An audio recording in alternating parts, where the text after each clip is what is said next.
by up to 3/4, even under extreme temperatures and pressures. Choose quartz. Choose the engine oil that keeps your engine running efficiently and effectively. Keep your engine for younger for longer. It's an interactive show. As we draw towards Easter, send us your thoughts on the state of the economy, the state of the country. How are you chopping Easter this year? We'll go and play football. I play better. You go and play football. They used to do like some inter-church things. Yes. They would do inter-church picnic. Yes, picnic. That one is on Monday. Yeah, it's that one. Yeah, it's on Monday. That's where we do picnic. You cook and you take it to the beach. Take it to the place and challenge. Yeah, you do cloth. You know, you lay it on the floor. And then you put the food on it. Yes. Oh my God. And some music is playing. The spinners. We call them spinners. Oh my God. Yeah, that's how you do that. You enjoy yourself. Yeah. Yeah, and then we'll go and look for Jesus. Yes, my boy. That's on Sunday. Yeah. The time that Jesus wake up. And also, no, these are serious matters. You shouldn't be. you shouldn't be joking with. These are very serious spiritual. What do you call it? Spiritual fortifications that you should not be talking. You are sleeping at dawn. People come and knock your door. Go. We are looking for Jesus. I think I hate one, and then they are holding Bobo. You know, go make a ring me alone. They used to do those things. Oh yeah. They are looking for Jesus. Yeah, they are looking for Jesus because they went to the place, dude. Jesus you took the thing to the extreme. Oh, no, but the Orthodox churches. They are looking for Jesus. Yes. So what would happen is, am I in the same faith? what would happen is like at dawn, Yeah. you'd actually be in church, and then there would be a small group who would walk around and reenact. I mean, what I know is that they sing a for hey, hallelujah. That one be late. That is when they confirm that hallelujah is for. But the way as we have discovered, and is this in church or in the house? No, the church. No, then they will leave the church premises. Then they will go to the they'll leave. So a small group would leave the premises reenact, and those of us would wait in the church. Yes. Then it means I've not been concentrating. So they will come back with the good you even forgot Sunday was Hosanna. No. But I've been an Orthodox Christian for years before I became Pentecostal. Yeah, so I thought I would have known these things. But I didn't know they were looking for this. When they find him, then they will come back and tell us, yes, we are for it. We must reassess his orthodoxy. No, the carry people, they changing, they approach more. But we are staying true to the cause. We are looking. So you are Presby and he's EP. EP church. Yeah, EP church. Let's move into the papers. We will move. Don't worry. Front page of the Daily Graphic. Swoop on breakdown vehicles. That's National Road Safety Authority and MTTD Act towards crash-free Easter. Opponent trial to start afresh. In this case, why? They don't want it to end. The best headline for this was in the Herald. Mm-hmm. What does Herald New judge resets Oponu Agongo's 6-year trial to factory mode. Larry, good morning. Factory settings. My last headline from the Daily Graphic will be NPP not Westboro. Stephen Intim. Okay, let me take you to the Ghanaian Times. The big story. Norway Supreme Court dismisses appeal case against the Republic of Ghana. Comes with a photograph of the Attorney General, Mr. Godfred Dame.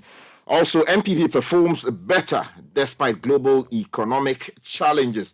Mr. Ntim, the national chairman, addressed the press yesterday. And also, trade unions, others kick against new tax laws. I'll take you to the front page of the Inquisitor Bernard, and something is happening in an old part of town of yours, Ayawaso West. State lands looters strike at East Legon. Targets Monrovia Road area reserved zone, and there are photos of this. The Opuni story makes to the front page of the paper. Taxes won't guarantee government IMF deal. That's coming from Deloitte Ghana. And Samuel Okus on the front page of the paper. Unpaid lotto wins being cleared. Let me take you to the new crusading guide. The story Godfred mentioned about state lands is also on the front page of the new crusading guide. Another story I mentioned much earlier, Norway Supreme Court dismissing appeal against Ghana. And then also MPP presidential hopeful Joe Gatti honored. Front page of the Republic Press has Brian Achampo. No shock. New ministers sworn in. Okay. Yes, confirmation of that story. Osei Mensah justifies ministerial snub of school feeding caterers. MPP's presser is also on the front page of the paper. The Chronicle says this morning, Akufo-Addo's data on education beats Mahama. Minister says impactful interventions have been implemented. Also, judge orders Opening trial to start afresh after 6 years. And President Akufo-Addo swears in Supreme Court judges and ministers. The Ghanaian Publishers front page also goes with the Puni and Agongo MPPs on the front page of the paper. Let me take you to the New Publisher. Sami Ewuku sticks neck out. Bawumia must win. He would make a great president. Donald Trump arrested in court, and also MPP elects flag bearer on November 4. Finally, for me, Bernard, the front page of the BNFT tourism sector projects $3 billion revenue this year. That's the big story. Tourism sector. And let me take you to the Finder. Economy showing signs of recovery, according to the national chairman of the MPP.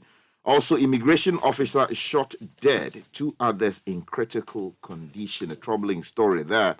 And tourism to attract 1.2 million arrivals generates some $3.4 billion in 2023, according to Dr. Awle. CitiNewsroom.com, Volta Region ECJ rescinds decision to disconnect Ghana Water over 17 million cedi debt. TUC 13 strike over dismissal of members by Sunon Asogli. Meanwhile, LPG price hike imminent over new taxes. Marketers Association warn. And then Anado is not a clearing agent. This is Justin Kodia. He was speaking on Face to Face. Still on CitiNewsroom.com. This Oponi issue is still here as well. The trial is going to start afresh, according to a new presiding judge. It's serious. And meanwhile, all 16 injured Sefibekwa SHS students discharged from hospital.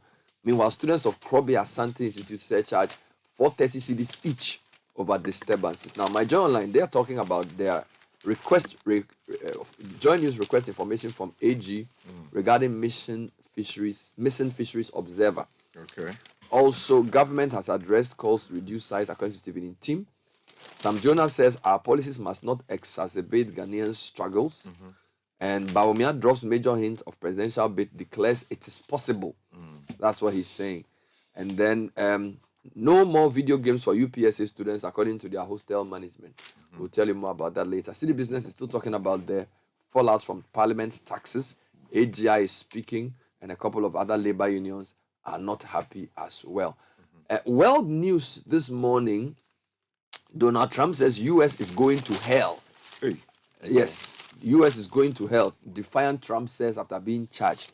After pleading not guilty, the former president tells supporters in Florida that the case against him is an insult to the country. Meanwhile, New York Times is reporting that Trump has been charged with 34 felonies in the hush money case. So a lot of the newspapers in the US are talking about Donald Trump. In world football, the BBC says that Chelsea and Liverpool have served up a meal of mediocrity. Worst games I've ever Charlie, watched. After we scored you 2 goals and the river would rule it out. There's an article that Chelsea and Liverpool display morass of mediocrity.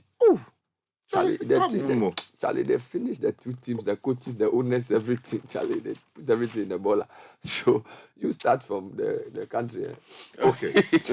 Let me start from the country. I'll start from Ayawas West on the front page of the Inquisitor newspaper. Then I'll do, because today's papers are dominated by the Opuni Agongo trial. So let me do some state lands. Politics. Yes, a bit of politics as well. So on page 4 of the Inquisitor newspaper, says that a state land looting brigade is at it again, and this time they have targeted the reserved zone land in the Monrovia Road area at East Legon in Accra.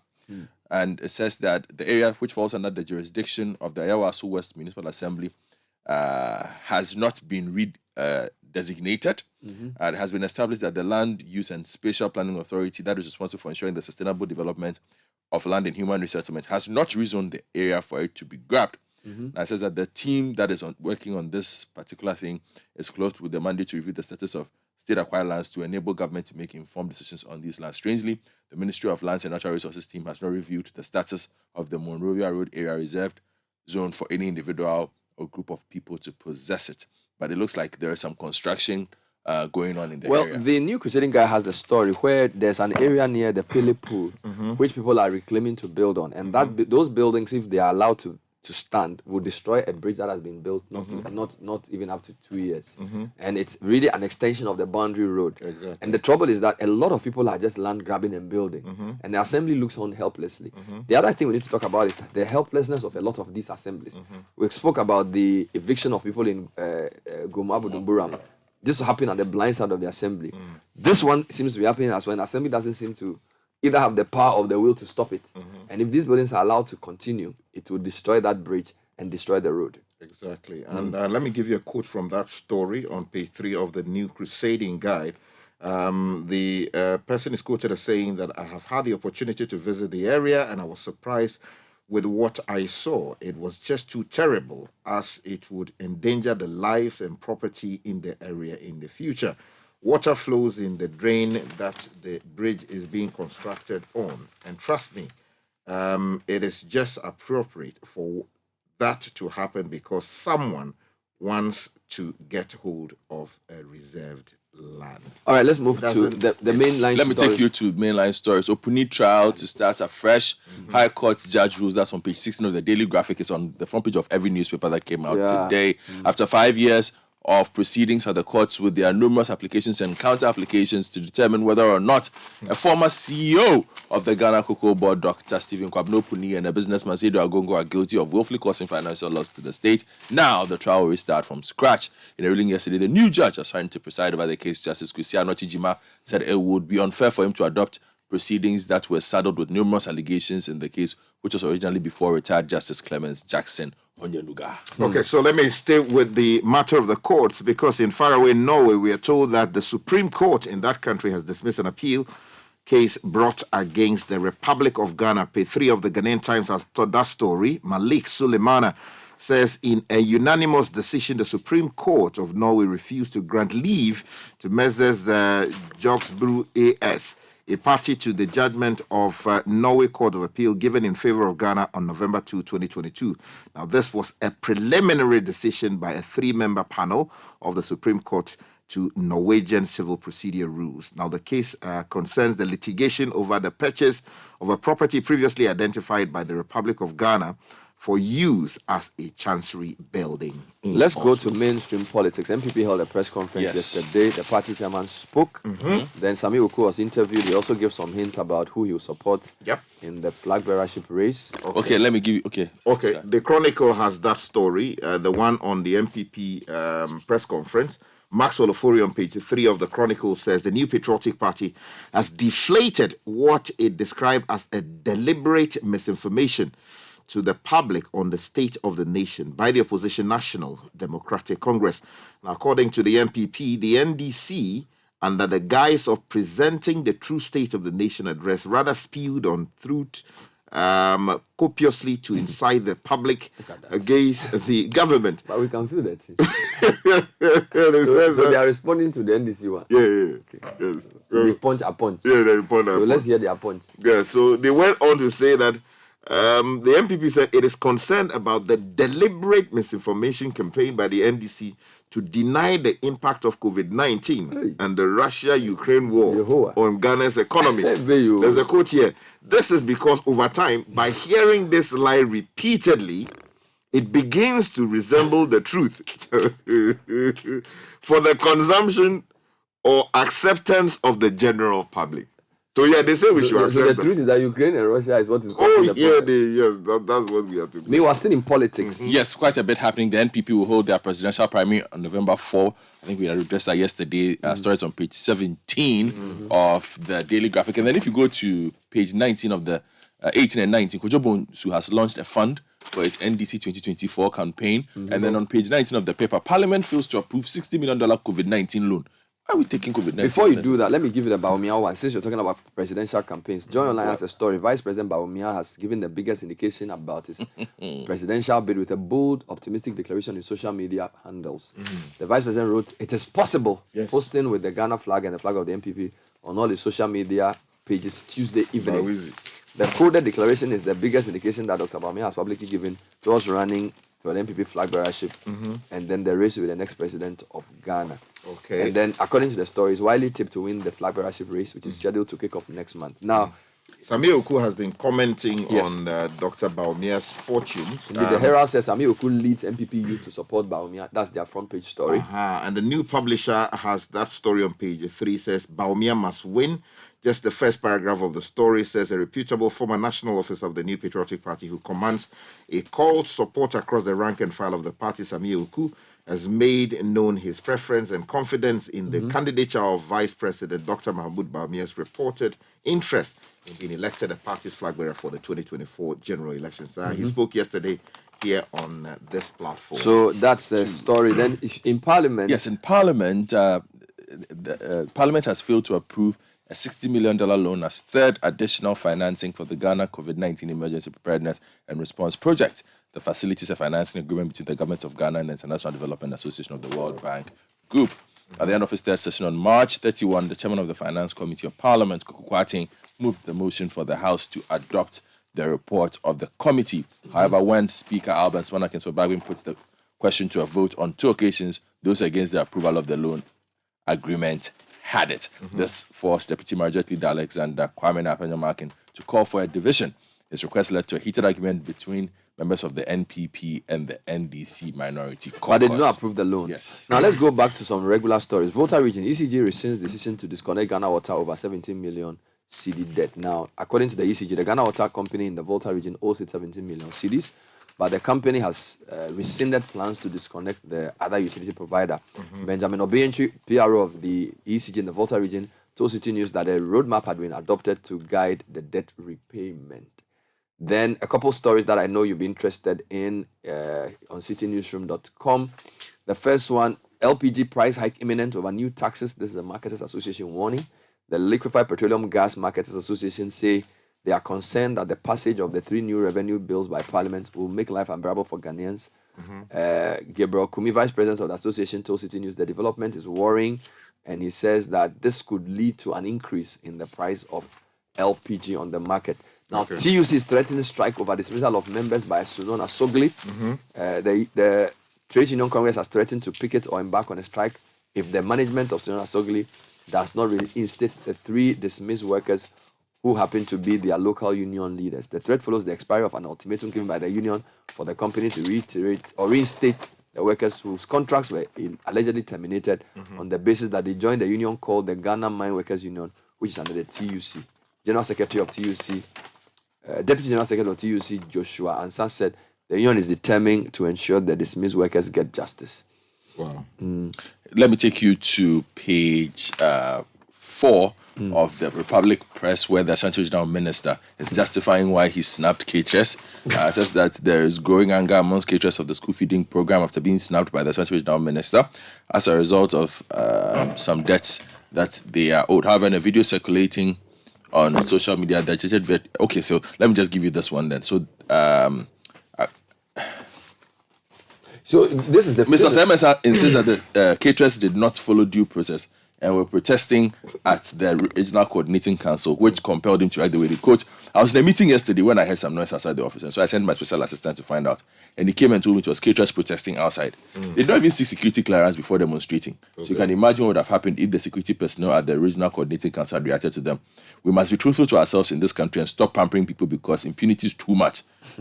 He walked away like the man so the impunity is the people demonstrating. Yes. Well, Ghana needs. The man who said you. Yes. So some of those members that walked away like him. Yeah, he got angry. Now, still on education, I do what Africa is saying. So while the minister is saying what he's saying, education think tank Africa Education Watch has said a 200% increase in the cost of school feeding program is required for the provision of quality food for beneficiaries. According to him,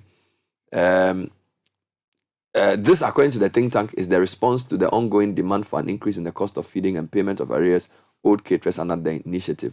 Now, the percentage increase will close the 3 billion CD gap with the intervention to improve the quality of food provided to the students. Now, Kofi Asare, Africa Education Watch Executive Director, told Citi News that government must adopt what he calls the automatic adjustment formula of financing the policy to keep it from collapsing. And basically, this is the challenge. Caterers are demanding an increase in the amount government pays per child from 97 pesos. Wow. Charlie Sky, what can you do with 97 pesos per child. day, per child, to 3 cities?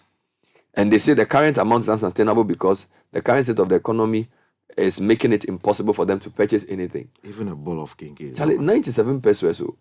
Now, in some public basic school, City News visited within Kumasi, head teachers confirmed that they are not expecting to receive food for the pupils under the government school feeding program on Tuesday, as the caterers have informed them that they are not cooking. The Minister of Finance must review the framework and ensure that expenditure allocated and projection for the Ghana school feeding program is consistent with the exigencies of the times in terms of the nutritional needs of the students and inflationary trends, Kofi Asare added. I may bring you that interview later. He spoke to Sanda on Eyewitness News. Because whilst we are facing all these challenges, the Minister of Education is saying that Akufo-Addo's data on education beats that of so like we are living in two different worlds. So the MPP chairman says that NDC people are the ones telling us that things are hard, things are not that bad. It's Ukraine that is causing it. We are here talking about school feeding, caterers. Ashanti Minister said they didn't even use the right approach to protest, so they should get out. Now, Education Minister is also saying that his record is better than the previous guy, so we should clap for him. Yes, so the story is on page 3 of the Chronicle newspaper, and it says, incontestable data on education outcomes puts President Nana Addo Dankwa Akufo-Addo miles ahead of the president, former President John Dramani Mahama, according to the Minister for Education, Dr. Yao Osei Educhum. Now, the minister who was addressing the media to set the records straight. Oh, so he's also doing the records. Yeah, but you've been asking that he should come and speak, so he's speaking. On who among the two has better records in education, said available evidence shows that President Akufo-Addo has performed far better than his predecessor. He said the sitting president has implemented impactful interventions which have improved outcomes compared to what pertained in 2015 under the erstwhile Mahama administration. Now, it goes on to give you some evidence that he said was supporting his position. So Dr. Educhum supported his assertion by making comparison of students' achievements in 2015 and in 2022, which showed a much improved performance under the Akufo-Addo government. Okonkwo said the lizard that jumped from the high Iroko tree to the ground said he would praise himself if no one else did. So he should keep on praising himself.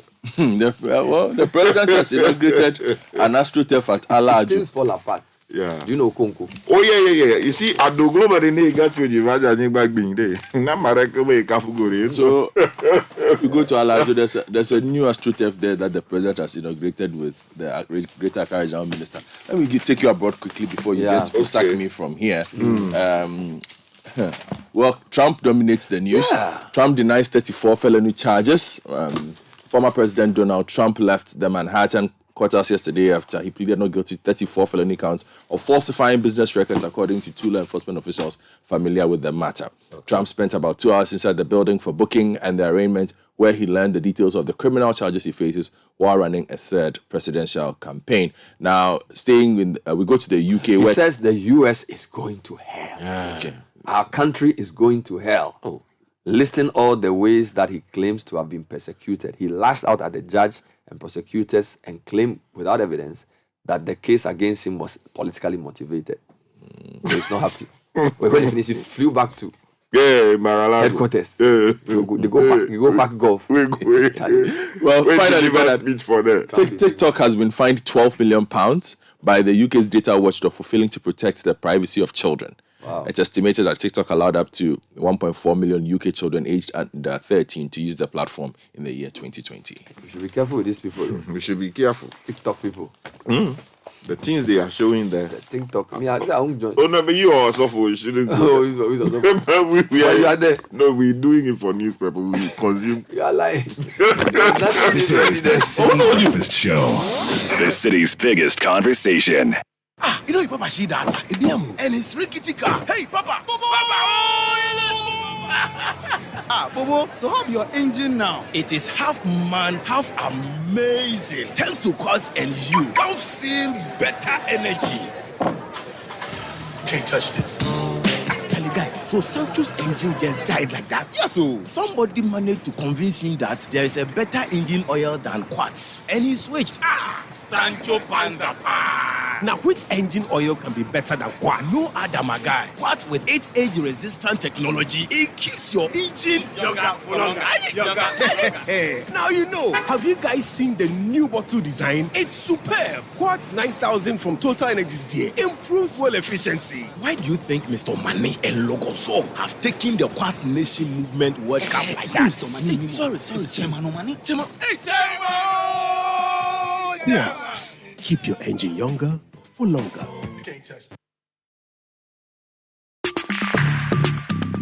Join the conversation on the Citi Breakfast Show on Facebook at facebook.com/Citi97.3, Twitter at twitter.com/Citi973, and Instagram at instagram.com/Citi973 with the hashtag CitiCBS.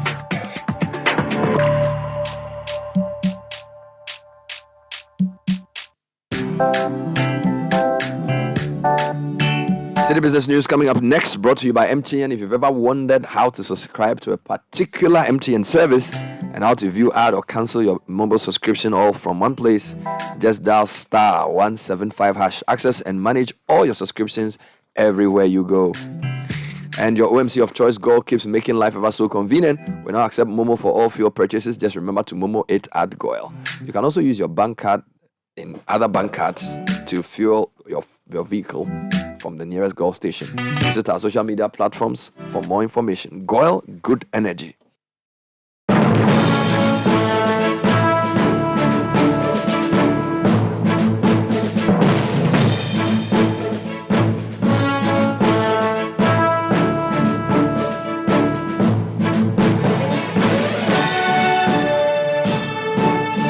Hello and welcome to the breakfast edition of City Business News, proudly brought to you by MTN Goil and powered by your most comprehensive business news website, citybusinessnews.com. Coming up, Ghana Union of Traders Associations GUTA calls for abolishment of tax exemptions policy to boost government revenues. Also, senior economic analyst Dr. Alex Ampabing urges efficient collection of existing taxes over introduction of new ones to raise revenue.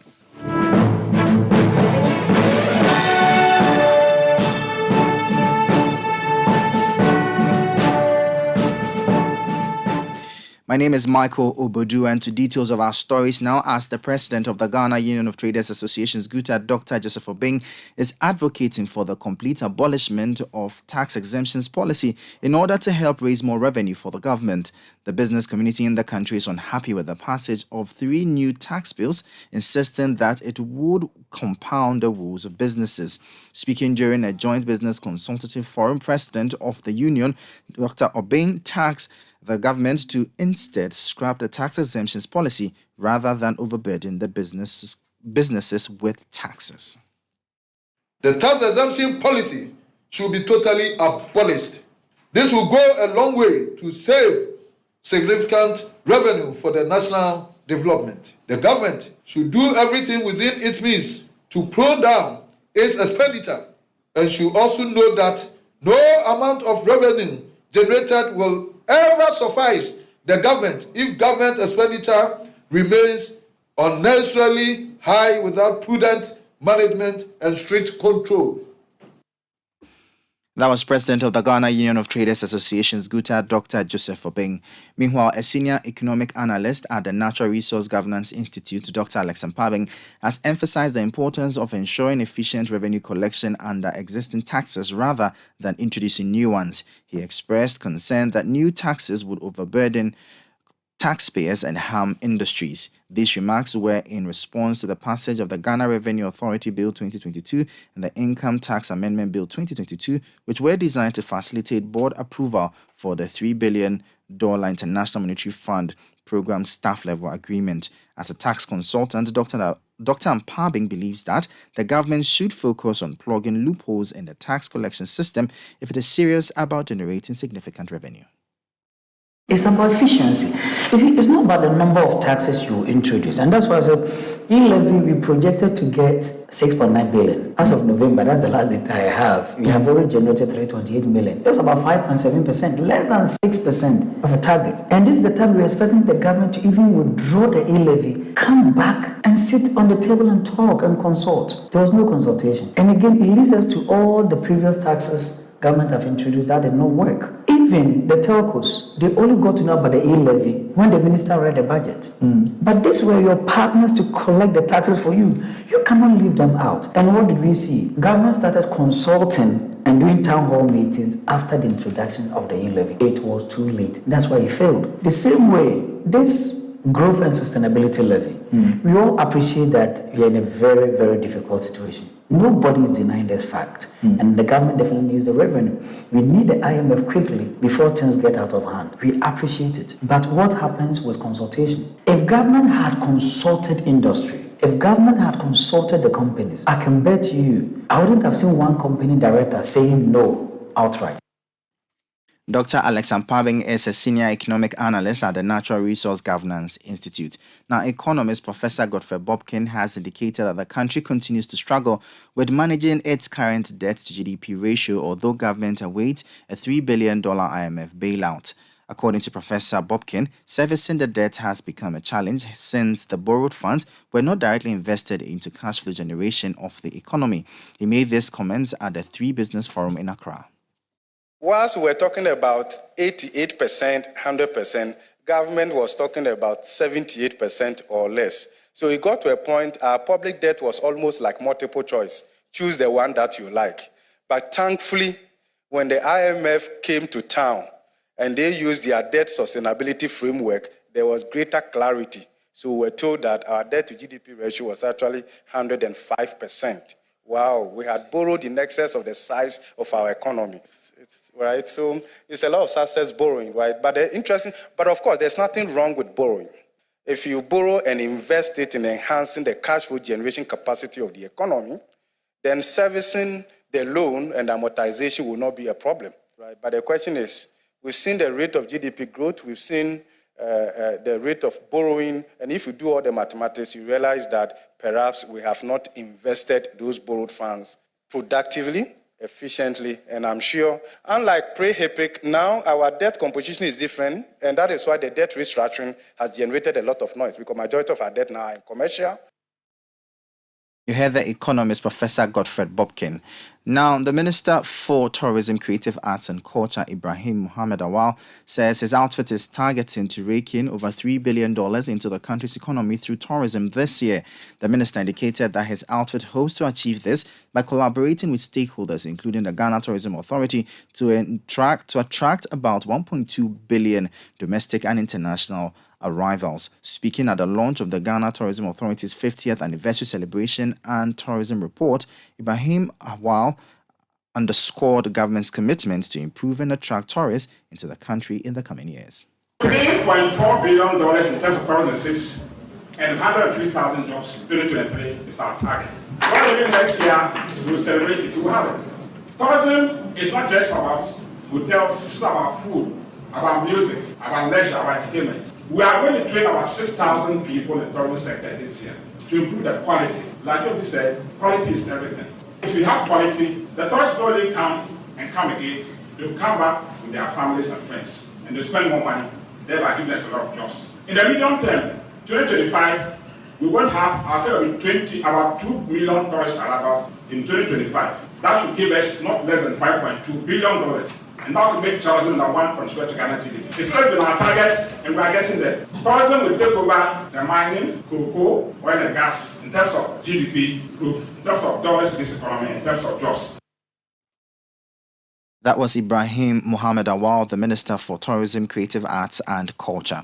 Now, the Project Management Institute is calling for collaborative efforts between project managers and engineers to reduce losses during project implementations. According to the institute, countries and project owners are losing about $127 million per every $1 billion worth of project construction due to wastage. Speaking to City Business News during a conference of Ghana Institute of Engineering in Takoradi, the Sub-Saharan African Managing Director of the Project Management Institute, George Asemeni, stated that such wastages can be significantly reduced in the construction industry with the introduction of project managers for efficient job execution. And engineering do have a symbiotic relationship. I think the easiest or the most crude way to think about it is the engineers create and then the project managers deliver. One has to create and design, and the other has to make sure that the idea or the work crosses the finish line in the best way possible. And the best way possible means on time, within budget, and within scope. And already at PMI, we're looking at different industries to see, okay, how can we further improve the success? For example, in the construction industry, for every $1 billion spent in construction, $127 million is wasted. So You heard the Sub-Saharan African Managing Director of the Project Management Institute, George Asemeni. Now, on the interbank foreign exchange market, where banks trade amongst themselves, the dollar remained unchanged and is selling at 11 cedis 2 pesos. The British pound is selling at 13 cedis 6 pesos. It recorded no price change. The euro is selling at 12 cedis. It also recorded no price change. However, be guided that these figures will be higher at a forex bureau near you. Let's now join Gillian Hammer of Data Bank for part 6 of the topic, the fundamentals of financial planning, why estate planning matters.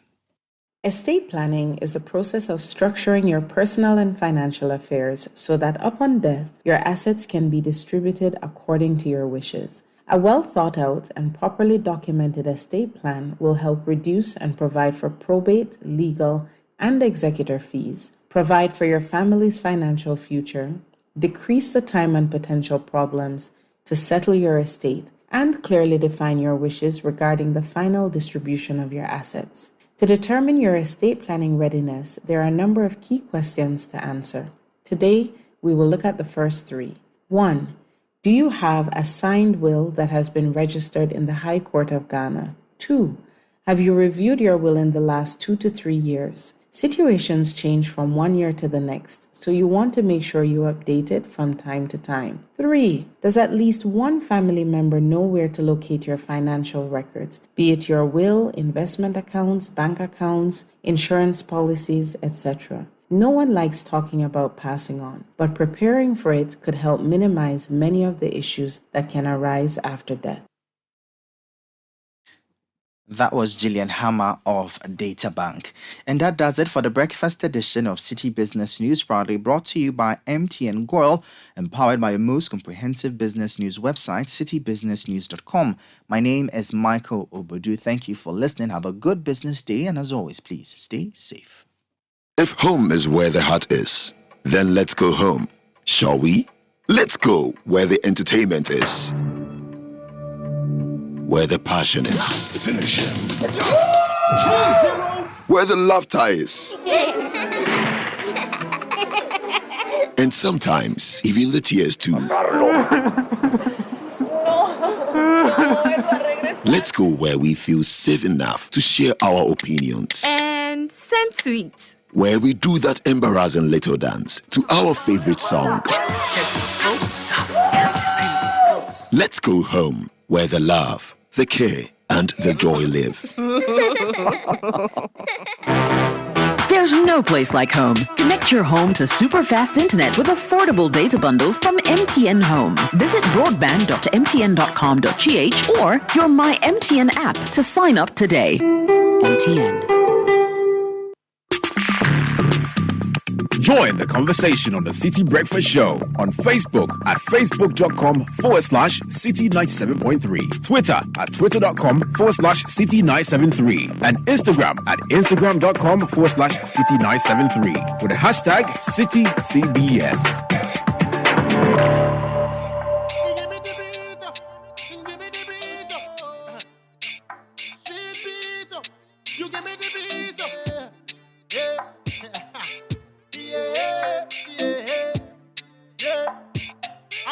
Party, how I do that? Let me give them another big shot banger. Let me take you way back into December. Remember the thing where we do just between me and you, mommy, the army denda. In the Dutch Avenger. Girl, you promise me, say you surrender. Say me and you, we go die together. But you put my life in danger. I never know you and I, we gonna be over.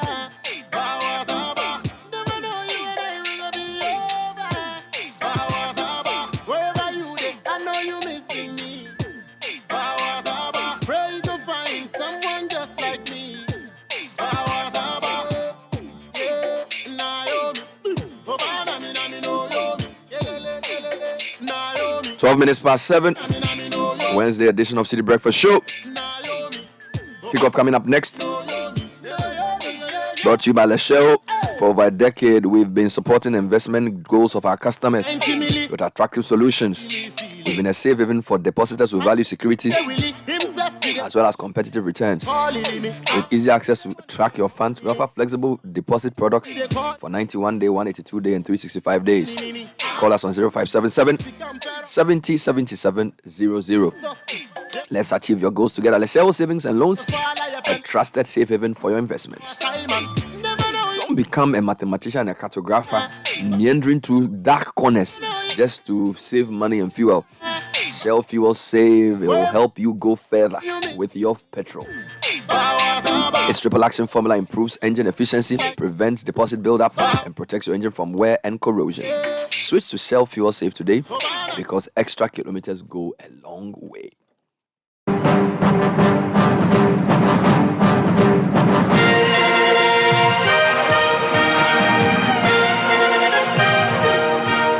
From the world of sports, Benjamin Ketia is here with the news. Good morning. Good morning, Bernard. In the headlines, GFA General Secretary Prosper Harrisonado convicted in contempt case involving Ashanti Gold. Fulham striker Alexander Mitrovic handed 8-game ban for pushing referee Chris Kavanagh. And in the NBA, there were wins for the Lakers, the Sixers, and the Golden State Warriors.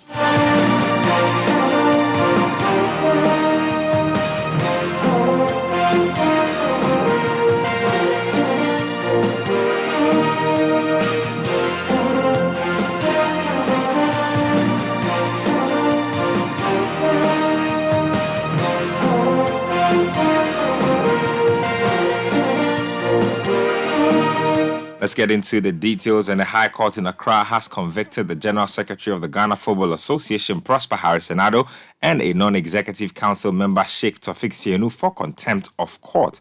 Now, the two were sentenced to a day in prison and fined 2,000 penalty units, which equals 24,000 Ghana cedis each. The court further acquitted and discharged 12 other defendants, including GFA President Kurt Okreku. Now, the contempt case filed against the Executive Council of the Ghana Football Association was by Ashanti Gold Football Club for commencing the 2022-2023 Bet Power Premier League despite an interlocutory injunction. Now, the miners were praying for the Executive Council to be imprisoned for what they describe as disregard for the dignity, respect, and authority of the court. Let's get to some other stories. And former GFA Executive Council member Samuel Odro-Nyako has told City Sports that it will be challenging for anyone within the association to exert influence over new Black Stars head coach Chris Hughton. Now, this comes amid accusations of interference by the FA in national team coaches' work. Now, Hughton, who has an impressive track record in the game, replaced Otoado and has won one game and drawn another in his first two matches against Angola in the 2023 AFCON qualifiers. Him and the possibility that they will mature into a great side is there. The man who cannot be manipulated is good. I think that he's the one who will stick to his guns and, not lend himself to manipulation. I think so. And that makes him a good coach. So you heard former GFA Executive Council member Samuel Odro-Nyako speaking there. Let's get to some women's football. And the Ghana's Black Queens will face Algeria today in the first of 3 friendly matches in the month of April. The first match will be against the Algeria under-23 side at the Accra Sports Stadium. Nora Hoptel's side will face the Algeria senior women's team in 2 games on Saturday, April 8 and Tuesday, April 11. The friendly games are expected to help the team get ready for the 2023 WAFU Zone B Women's Cup of Nations. Now, meanwhile, Chief Executive Officer of Faith Ladies, Ebenezer Alote, has praised new Black Queens head coach Nora Hoptel's impact on the team ahead of the friendlies against Algeria. I think she has done the groundwork. I think the FA is supporting her to make sure she gets the best out of best. She has also been going around the game centers looking for materials. And for the first time, in the Women's Premier League. We had about 54 or 58 international players coming to the national team. It's unrivaled. It has never happened in the Women's Football League before. So you have a lot of girls who have traveled outside the country who are also coming in with their experience. We still need, a couple of more matches to be able to assess what Nora has come to show. Definitely, she's a quality coach, but, the terrain here is different. So we still need a few matches to be able to emphatically state that Nora is here to stay. Let's move on to some club football, and let's get to a game that is outstanding in the Ghana Premier League. There's Asante Kotoko taking on King Faisal, which is a local derby. Now a win for the Porcupine Warriors will see them leapfrog Accra Hearts of Oak into the top 4. Kotoko's interim head coach Abdullahi Ghazali is confident of picking up maximum points. Well, we're picking the matches one after the other. And like you said, we're not going to joke with that particular match, because whilst we are playing, we are looking at the league table. Currently, we will come to 5th place. And definitely, if you are able to win that particular match, we may shoot up to either the 2nd position or the 3rd position. So it's also a must-win match for us. We'll go into the match with the necessary approach in order to get that particular 3 maximum points. You had interim head coach of Asante Kotoko, Abdullahi Ghazali, speaking there. Let's move on to some foreign stuff, and let's get a recap of last night's Premier League action. AFC Bournemouth, they lost at home to Brighton and Hove Albion by 2-0.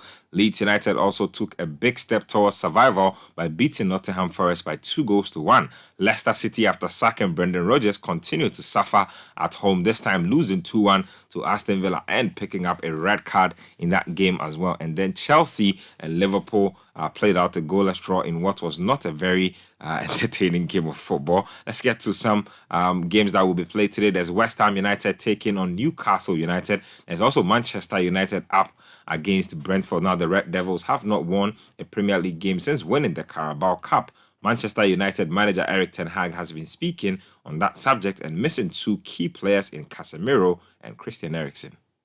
He's had 2 quality players, and the midfield department games will be decided always in the midfield.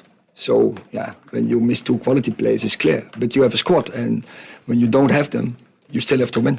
We played 60 minutes against Southampton with 10 men. We beat Fulham. That's a Premier League opponent. We beat Newcastle in the Carabao Cup. It's a Premier League opponent. So so no concern. We know we can beat Premier League teams. Manchester United manager Erik ten Hag speaking there, and there will be live radio commentary of that particular game here later tonight on 97.3 City FM. 2 more Premier League related stuff, and Alexander Mitrovic has been handed an 8-game ban by the FA after pushing referee Chris Kavanagh in Fulham's FA Cup quarter-final defeat at Manchester United on March 19. Mitrovic was set to face a 3-match suspension after receiving a straight red card for violent conduct after putting his hands on Kavanagh, who had just sent off Fulham forward Willian and head coach Marco Silva. Mitrovic has already missed 1 game and is unavailable for the club's next 7 matches. Now, Silva has been given a 2-match touchline ban following the outcome of a personal hearing with the Football Association. Let's finish with some basketball from the NBA, and it was a full slate last night. The Raptors were on the road against the Charlotte Hornets. The Raptors winning by 120-100, and then the Miami Heat also making sure that they finish with a good standing in the East, 118-105 against the Detroit Pistons. The Cavs also won on the road against the Magic. The Bucks also won on the road. So it was a good night for teams on the road. The Timberwolves were victors against the Brooklyn Nets, and then the 76ers had too much strength for the Boston Celtics. 1 possession victory, 101-103 is how that game ended. The Bulls did not have enough in the tank against the Hawks, losing at home. And then you had the Denver Nuggets also losing on the road. So the Nuggets have been on a skid lately. The Memphis Grizzlies beat the Trailblazers. The Kings were winners when they took on the Pelicans. The Lakers, they needed overtime to beat the Utah Jazz by a single possession, 135-133 is how that game ended. The Golden State Warriors also picked up a win when they played at home against the OKC Thunder, and then Kevin Durant and the Phoenix Suns also beat the San Antonio Spurs. So that's how the action broke down in the NBA. That's all for this morning's edition of Kickoff. My name is Benjamin Nketiah. There's more sports at citysportsonline.com. extra, extra. Let me tell you all about it. Hey, Dolomistic. You and this your extra thing. Abeg, tell me about it. Abenquine, look, extra is what you and your car get when you switch to Shell Fuel Save. Extra protection, extra clean, and extra savings. You get it? And no, I mean, tell me extra. Shell Fuel Save is designed to improve engine efficiency instantly and with triple action formula that helps protect your engine from wear, corrosion, and deposits. So you get extra kilometers out of your drive. Sir, and they're not extra, good for your engine. Extra, good for your pocket. Extra kilometers goes a long way. Switch to Shell Fuel Save today. Go well.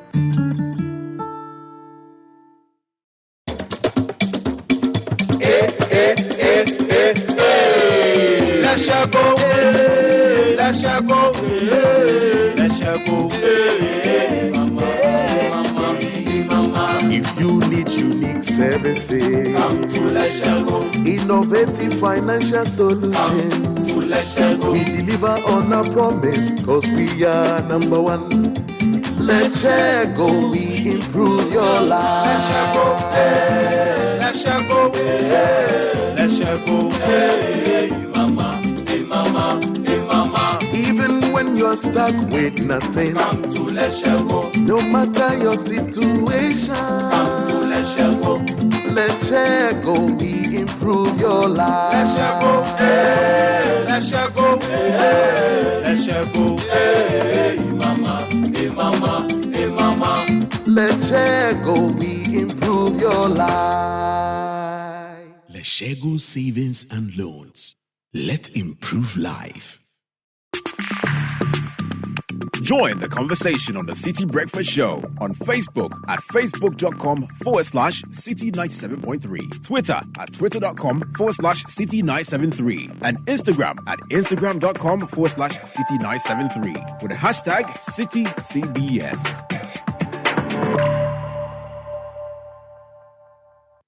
Hey, Charlie, the journey to your house is not for mere mortals. Going through more trotros than the number of people you have dated. The sandwiching of strangers with peculiar body colognes. Hey. Let's not mention the buga skills your trotro drivers demonstrate on the road. The number of mates misses to your final pastor bus stop. But you've got this. Wake up your vim with Lucozade. Because with Lucozade, you always make it through. Lucozade, restore your energy. This advert is FDA approved.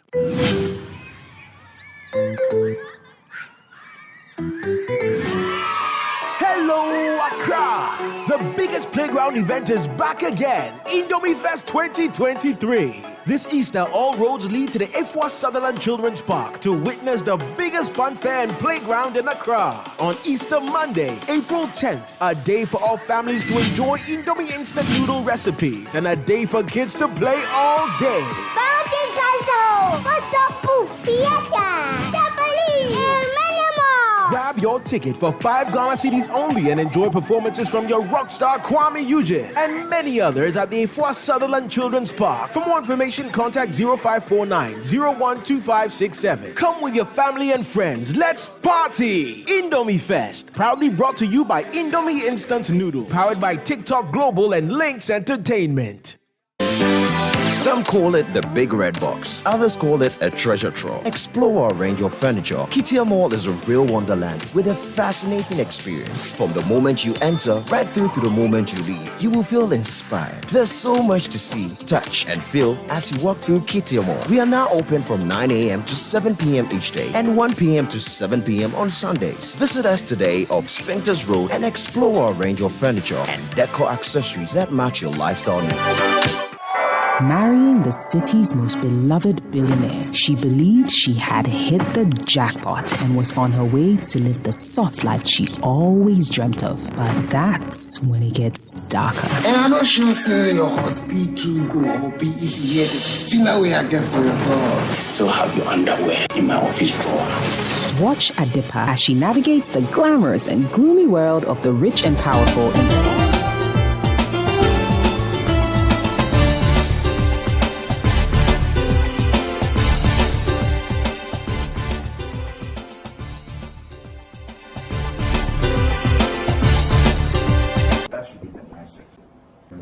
How are you? I'm doing great.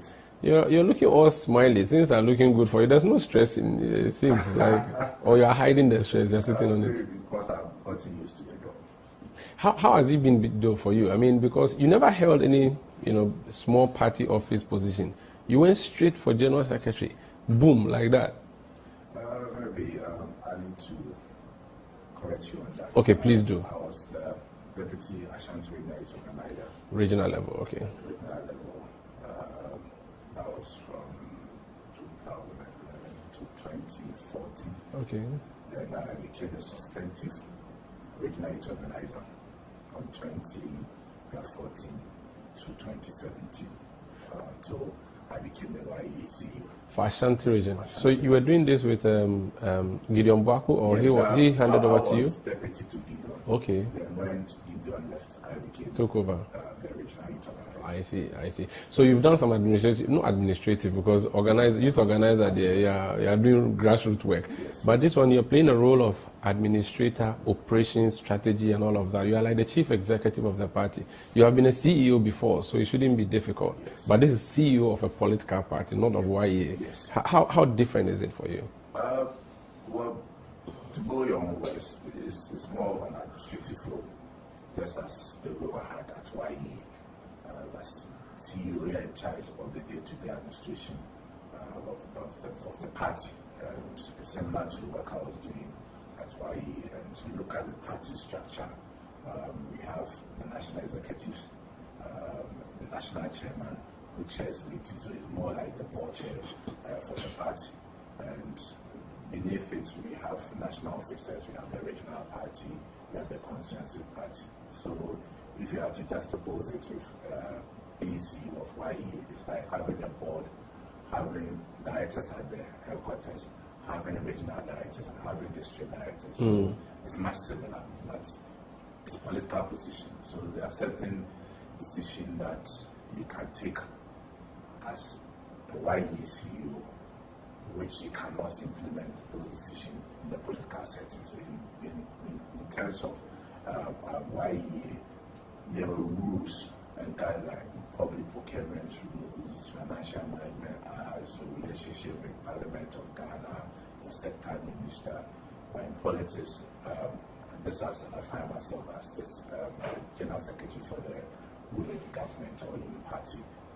It's about human interactions, about dealing with sometimes the egos of certain party people, whether at the rank or the far. And sometimes you may be wrong, but in the professional setting, you can just easily suspend the person or sack or interdict the person. But in politics, in these things, you need to always tread cautiously on how you deal with them. But by and large, I'm not overwhelmed. That's the truth. I'm not overwhelmed. In fact, one of the criticisms against you was that you didn't have the experience. You wanted to take over a job with someone who had experience and all of that, and that experience would be a problem for you. How has it been like for you so far? And I always disagree with that assertion. Everyone at a point in time was inexperienced. I believe before you became a journalist, you didn't have that experience. No idea. When you started, with time, you have gotten used to the environment that you work in. It's the same thing. But one critical thing that you need to carry along is your desire to work, to succeed. Whenever there is that determination to work, you are able to learn on the job. So every day we learn. Even today we are learning from each other. So that should be the mindset. To work together and move forward, you need a united front. Now, there are issues of loyalty. You came to dislodge a team of executives. You removed a general secretary. Have you been able to heal as a party? NDC came out recently. They're still working on that. You came up earlier. But, of course, there's still an issue that you removed someone who was there for some time, having been organizer, then became general secretary. Have you been able to heal and unite your front? Well, it's part of our democratic tenets. And definitely the moment you have a vision to contest, at the same time, you also have at the back of your mind that come 4 years' time, someone will also be eyeing your seat. And that's part of the beauty of our democracy. And we are used to it as a party. for every 4 years, we run elections for polling station to electoral area, constituency, region, national. So everyone who go for contest understand that in elections you can win, you can also lose. Once you have that at the back of your mind, you psych yourself for the whatever eventualities that will come on. And with respect to my senior brother, John Wood, my relationship with him now is like there was no elections. Okay. We have a very good relationship. Yesterday, even at our national council meeting. Usually people do things, but it looks as if this is a low-key one. It's a low-key Easter. No, it's just 2 days from today. Haircut did the Easter inside. I did the Monday. Oh, so so we should assess it after, not before. Okay. The system is on way. All right. Pressure day the system. That's what they said during Christmas. Did you see this now during Christmas? Yeah, but that's a good point. But did the haircut come before Christmas or after? It was after. The haircut they came announced some things they were. The haircut came before. Was it before? Yes. Are you sure? Oh, why did you do haircuts? It came before. After. No, the haircut, we started talking the mark to market thing in October, November.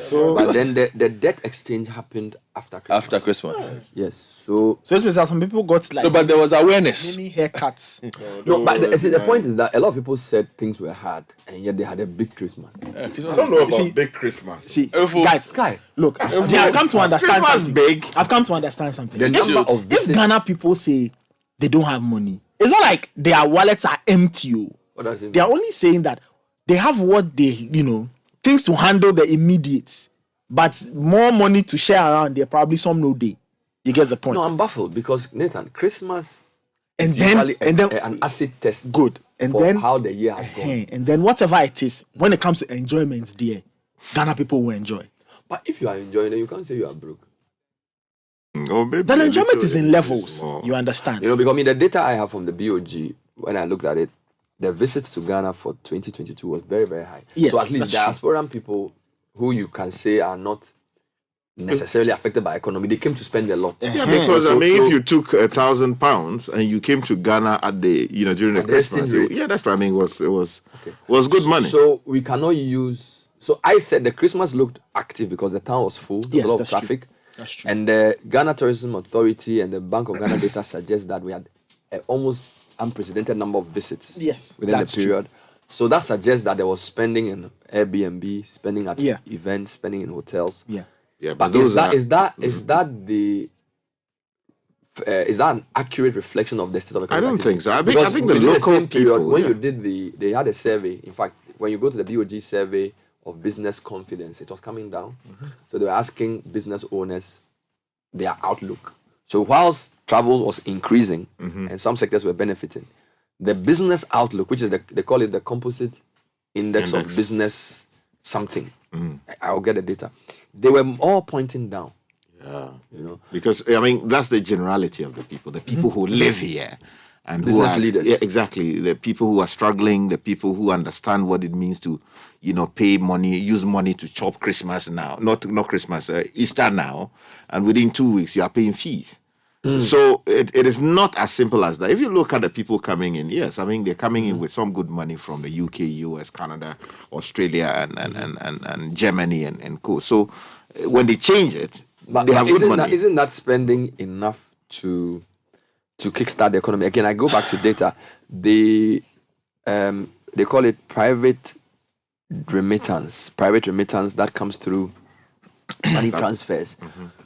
Since 2020 has been higher than FDI. That is a lot. So now we are talking about $5 billion coming in through all these private channels. And this is just official for school fee payments, for health treatment, for building houses.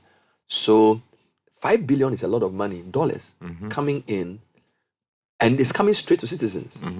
It's being captured officially by the BOG, but it's coming to Sky, it's coming to Nathan, it's coming to Godfred, and they are using it to buy land, they are using it to look after their parents. Right, so maybe this is a suggestion for the finance ministry and those who manage the economy. There should be closer attention paid to the diaspora and remittance economy, tracing things like, so for example, in the past 6 months, the number of Ghanaian professionals who have gone to the Western world to work as nurses or doctors there should be a certain way you can calculate how much money they will send in. You can estimate that. I'm sure the World Bank has tools for doing that. Because I feel like when you talk about the economy not doing well, it depends on who you are talking to. As you said, because whilst a lot of people were saying they didn't have money, certain kinds of economic activity was going up. All right. So, and the other problem is that because a lot of our measurements on air are anecdotal, we are not able to really place our finger on the real issues. All right. So, like this Easter, it's almost a useless enterprise to go to market and ask them how sales are, because they'll give you the same answer. Oh, things are bad, nobody's buying. So it's not a really reliable. But when you do a proper survey, Bank of Ghana, Ghana Banking Association, AGI, these surveys, then you can compare it with historical data to know what the economy is doing.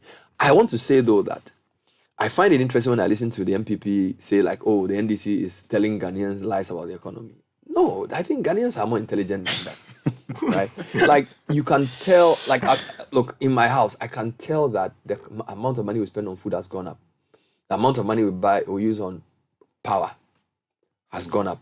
The amount of demands on me from people for help has gone up, right? The amount of money I pay as school fees has gone up. The only thing that hasn't gone up is my salary. And this is over the past year. Actually, 2 years. It's gone down in Yeah. So if you look at inflation, and in dollar terms, my salary has reduced. Because like a year ago today, my salary, the dollar was about 6. So if the things I spend money on, so if my child was paying dollar-denominated school fees, and I was using, let's assume I'm paid 5,000 cedis, and I was using, let's assume 2,000 to pay school fees in dollars, what that 2,000 could buy me, or the amount of dollars I could buy to pay that school fees, now that is 11, it's like half, right? So you can't say it's an NDC telling Ghanaians. We know that we are suffering. So I don't think the MPP should go and tell us, no, like this is 1998. It's like, oh, NDC will go and say something, people can't respond, and the media are just looking at the two of them. Now we know. So you can't, and this applies to all, but you can't come and tell us that it's the NDC that said. Power, last time they increased power costs. So when you go, and I do prepaid. So what that means is that when I buy the credit, it finishes earlier. In fact, you put off the refrigerator, you make sure that you put off ACs, you do all of that, but the power still goes very quickly. All right? Then you talk about food. Food prices are very expensive. You have bags of rice that we got from Christmas. Then you get some oil and things to manage. You are buying food regularly almost every 2 weeks in bulk. Okay? Then you are talking about demands. Yesterday I was with you, were getting calls. Somebody needs school fees. Somebody needs this. Somebody has come here. Somebody is genuine health. Auntie, this. You spend. Then now you are talking about fees. Those who send their children to international schools. Every time we go for PTA or PA meeting, they say, by the way, we want to increase. In fact, the last PTA meeting I went, they said, oh, the feeding fee here has to go up because food prices are expensive. And every PTA I've been part of, they discuss school feeding. And I've been on PTA since 2016 or 20-something. They're always talking about the cost of food. Yeah. So you are paying higher for food, you are paying higher for school fees. Yeah. Right? We have not even come to... And just on the food bit, now, when you juxtapose it, for example, to the 97 pesos, Charlie, right? Per child. Per child. It's almost useless. Yeah. Even the 3 CDs... And it's in arrears too. Yeah, it's in arrears. Even the 3 CDs that these caterers are even asking for. Yeah. Really, how far can this is how I go? see it. They are about multiple Ghanas. Yes. There's one Ghana that the politicians live in, particularly the people in government. They live in I think they live in an utopia. Because if you listen to Simon Oseme and start telling caterers who have come to picket at your office that they didn't use the right procedure, so they should get out. Then you listen to the education minister saying that the MPP's record is better than NDC's record. On the day where Kofi Asare tells you that you have arrears for school feeding program, you are paying people less than a CD a day for a child. In a policy that Kufuor introduced, which was one of the best targeted policies, the LEAP policy and the school feeding policies have done miracles in getting people to go to school. You are in arrears and you are not, caterers are not even going to cook. And you are on the front page of the newspaper saying that your record is better. So they live in their political world, which is backed by media that write stories that they want to read. Then there's the middle class people who complain, but they'll find a way, do 2 jobs, MC here, there, do all those things. And then there's the Ghanaian who doesn't even have a voice. Like the guy who lives at Budumburam, who wake up one morning and they sack him from his house with police trucks full of policemen. You know, sometimes we say, why are Ghanaians going to talk to fake pastors? Why wouldn't they go and talk to fake pastors? They are trying to find their police is brutalizing them. Their military is going to Ashaman to beat them. Their government is insulting them. Their employer is not paying them well. Why wouldn't they go to a pastor to promise them? You think that they don't think that they're going to sit behind a pastor to promise that it will be well with them, so they are fools. You are the one who's wise. If you were in their case, you are probably done worse. If you are a woman who wakes up with 4 kids in Budumburam and somebody has come to clear you from your room, one woman said she used an amount of 40 cedis in her car. When a girl goes to enter teenage pregnancy, it's not because they are promiscuous. Sometimes you have to understand that it's economics. So those people, and I'm happy that the journalists go there to them to talk to them. If you listen to the news on weekends, you go to the communities and speak to people, you realize that if we were to give voice to the real news, a lot of the headlines we even write are not proper headlines. Because the real news, go to Budumburam, and I'll do that. Go and put a mic in front of the people, then ask them how they live. Where do they bath? Where do they go to toilet? How do their kids go to school? What kind of food do they eat? How do they sell? You know, that's the real situation. So when you come on and kind of say your record is better, you are just out of touch. We are not saying don't boast that your record is out, but there's not a time for that. There's a time for everything. We are not. Election is 2024 December, or is it when? We are in March, April 2023. You've just given us haircuts. Inflation is still in the 50s. Exchange rate is still 11. Things are expensive. Then you want to come and tell me that your record is better, so I should clap for you. You obviously don't understand what is at stake. That's my feeling. Because, and also, I always tell journalists that when you want news, go to the people and talk to them. Go and sit in a Trotsky and listen to what they are talking about. Money issues. Rent. I've even brought rent. So now, if you are living in this same area, your landlady to say, Charlie, to have to raise the rent because maintaining the house is tough. So we've given you electricity high. Food prices gone up. School fees for those who are in private schools, public school, government is paying. But even that, you have to cook for your child because the school feeding is not working. Now, you are looking for accommodation. I know people who've been looking for a house for 2 years, they can't find. It's not because they can't find it, they can't pay for the house. Because when you get a house, in a country that has so low salary, somehow you're expected to pay 2 years in advance in a house that will not even be maintained. So let's assume your salary is 2,000 cedis. You get a house, they say they will charge you even 800 a month. That would have been manageable if you paid 800 from the 2,000. They say you give 2 years advance. So 8, 12. 96 times 2. That's almost 20K. For somebody who earns 2,000. How wouldn't they gamble? Why wouldn't they steal? Why wouldn't they be corrupt? Why wouldn't they go to a fake pastor? If somebody earns 2,000 cedis and to pay for rent, he needs 10 times of that. In which world does that make sense? There's no bank. The bank interest rate is almost 35%. So the bank is out. The savings and loan, and then the what's the other one they call it? The microfinance is even worse because the bank's interest rate is per annum. This guy is giving you a loan and is charging you per month. So if a pastor comes to stand there with a mic and is saying that God is going to give you a breakthrough, that they will sell your wares, or somebody comes and offer you some medicine, that take it and that will come and buy your watch. Why won't you take it? Because you have 4 kids, you can't pay their school fees. Somebody's getting to university, you have to pay them. Find money for them to pay school fees. University fees are now in the tens of thousands. Your husband has left you. You are alone in that house with 4 children. Why won't you go and have children with another man to be giving you small money? Do you understand? So it's not like that simple. You are looking for accommodation, and then somebody based on the court order has come to evict 1,000 of you. Like what is going on? You know what I'm saying? And then you are sitting on air telling me that your record is better. Are you like what are you talking about? The problem, you see, and this is my thing. If you lead people, you must acquaint yourself with their reality. Otherwise, you're an imposter. That's why your MD can come to your office when you're online and say, "What's going on here? Hey, what's happening here?" You want to know what's happening on the ground because people will be feeding you lies. If you're a minister or a president or whatever, even an MD of a company, and all you look at is files, you can't lead effectively.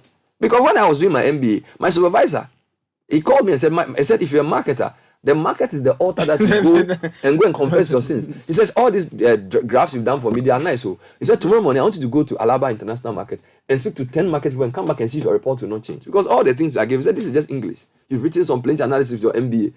Some Greek guy from Australia, I said, my brother, this is not what I need. He said, go to the market. Go there in the morning and sit there. Move from shop to shop. In the evening, come back and rewrite the report.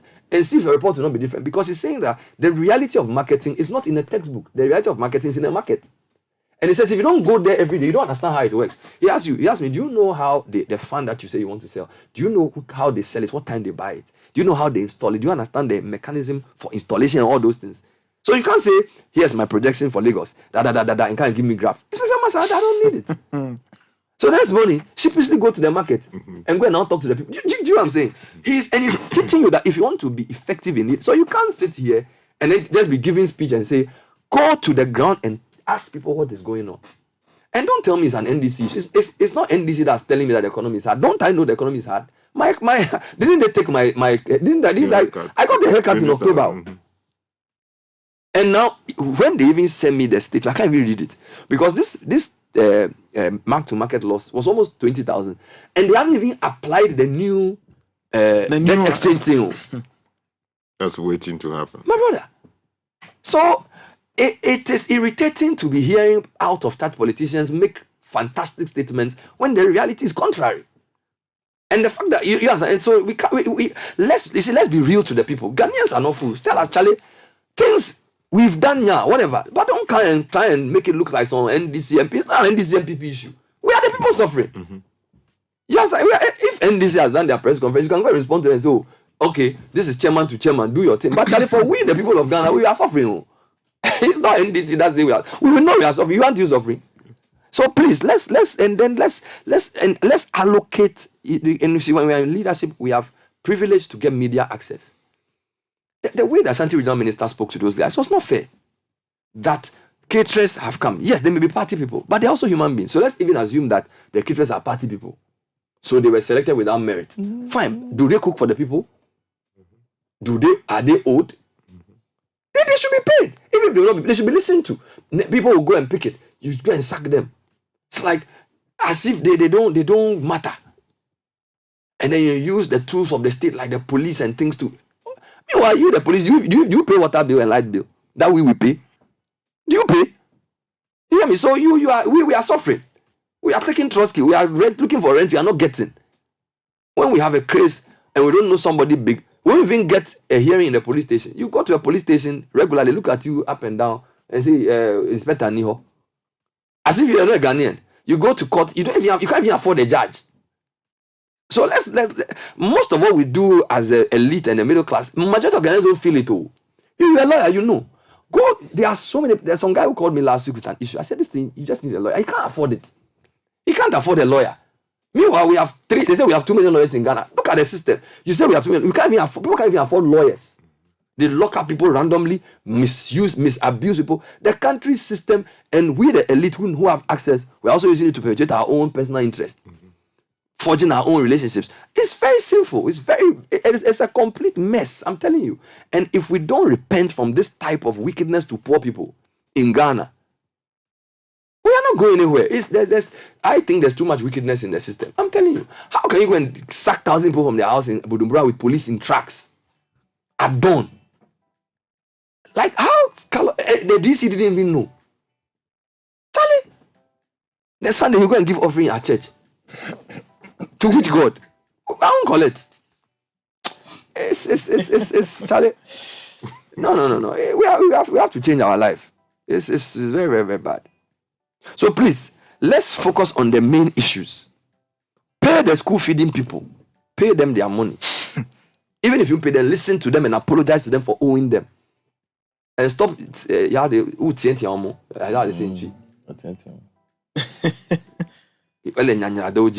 if they are some children. Talk to us as if we are kids. Because our crime is that we voted for you to be our leader. So now you can say anything you want to us. How? Citizens of a country.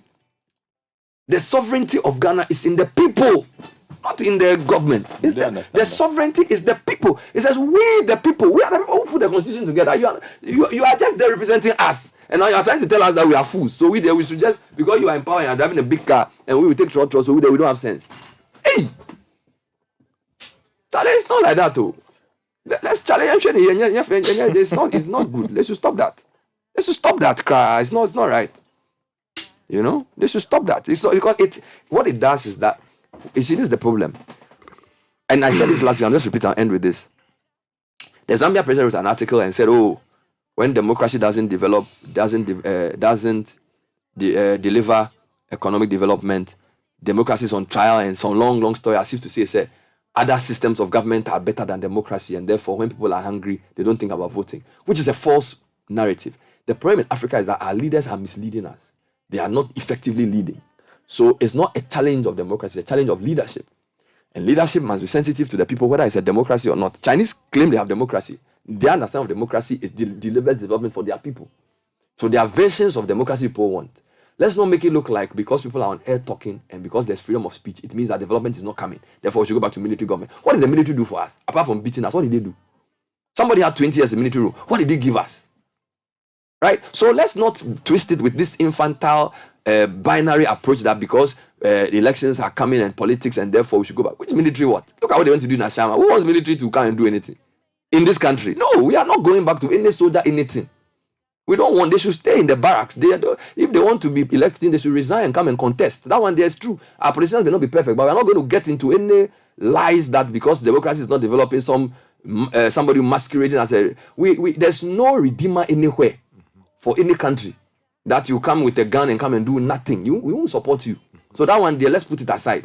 Now, when the people are voted for, the job of the electorate is to hold them accountable and also do their part and be responsible.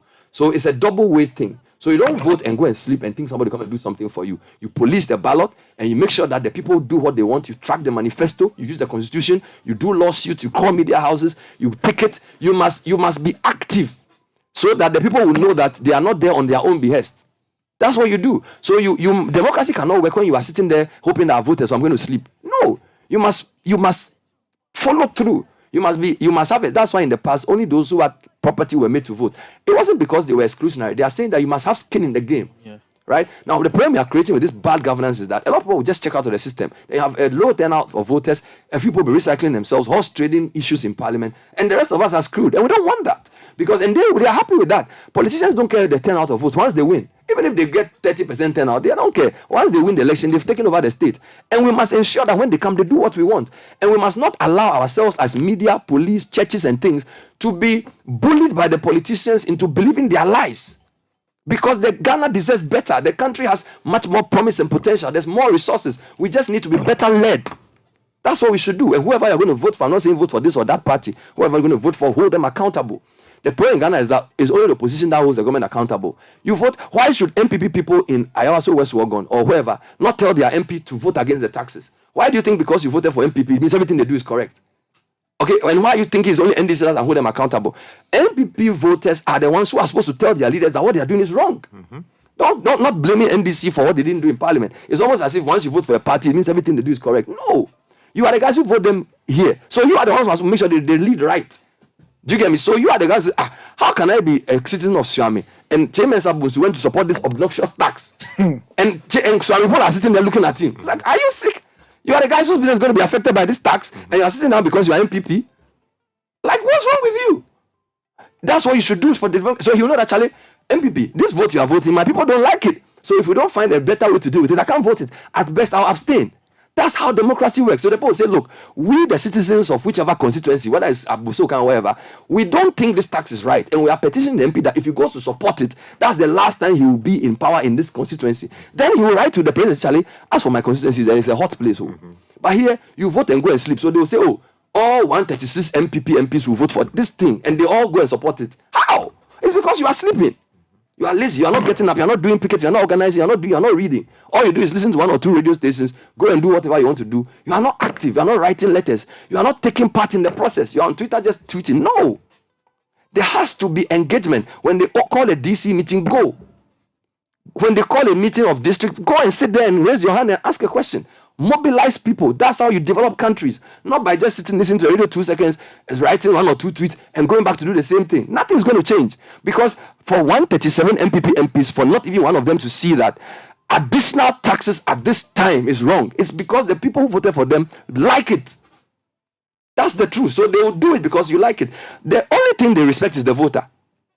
And because they will say we are MPP or we are NDC, so when we vote with, no. Are you telling me that all the people in the 137 constituencies where MPs lead are not going to suffer from this tax? But you see, this is what they've done. They've made you believe that if you don't vote for them and somebody else comes, your life is destroyed. So your bigotry is what is making you vote for those people. That's why you are suffering and you can't talk. I'm not going to have that. I won't vote for you because you're from my village. Never. For what? We are all Ghanaians. If you lead well, I'll support you. If you do the wrong thing, I'll come against you. And I'm not going to be afraid because you say, what?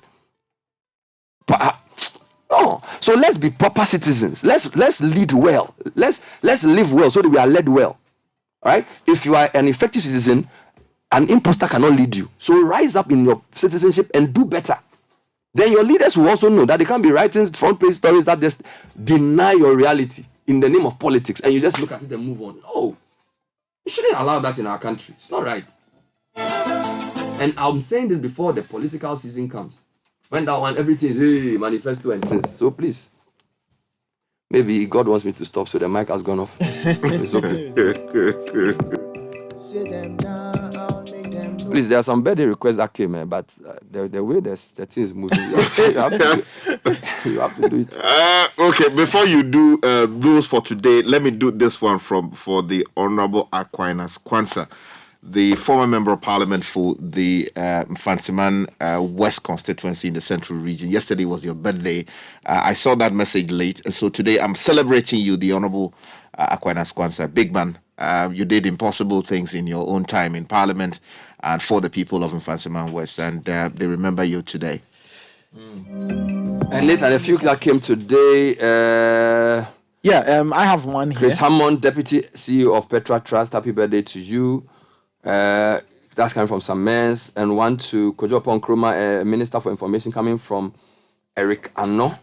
Oh, why? He's the marketing manager of Mac Ghana. Kojo's birthday? Yes. Oh, really? And then another birthday, one to... this is too long. To our extremely clever little girl, Eliana, Mami Ifua Champong, Family Life International School, Petroleum Machimota. Daddy and Mami say, you are the best. Enjoy your 4th birthday. From Daddy Eric Asamoah Champong and Mami Mrs. Gifty Apieje Champong of Akai House Clinic. Right? And then I think I missed a couple somewhere. If you can help me. Anyway. This one says happy birthday to Reverend Professor Godson Tete, who is the Vice President of the Organizational Development Institute, formerly of Regent University, GIMPA. There's one that says that I wish... the birthday messages are very, very poetic these days. They are writing a lot of things. They didn't just chow. Yeah, so just look for the name and mention it. Okay. This one says Mrs. Magdalene Obing Mensah. Wonderful. Wife of my youth, a beautiful gift from God, a treasure I so cherish and admire, a beauty I adore, and with so much love and care. Someone is celebrating you. Wonderful. My dear Mrs. Magdalene Obing Mensah. Okay. All right, we'll bring you tech and social media trends at 8, and then we will see if we can proceed as originally planned. The people just vex everybody for the system this time. You get something small chop today. No, but you see, then everybody. I found, like I said, I mean, when I listened to the news and I heard the. Was it the Ashanti Minister? That I was wondering why he did that, but I'm not surprised. They didn't come properly. To be honest, I'm not surprised he went that way because he seems to have a history of Charlie saying all kinds of funny things. Then I heard, was it Stephen Intim? It was. Chairman. I couldn't believe it that the opposition is lying to us. Yes.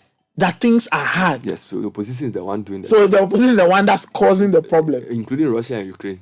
And COVID too. You see some of these people. I see sometimes people forget that oppositions change. Yeah. And so minorities also change. What it means is that you are in government today. Tomorrow you are in opposition. Yeah.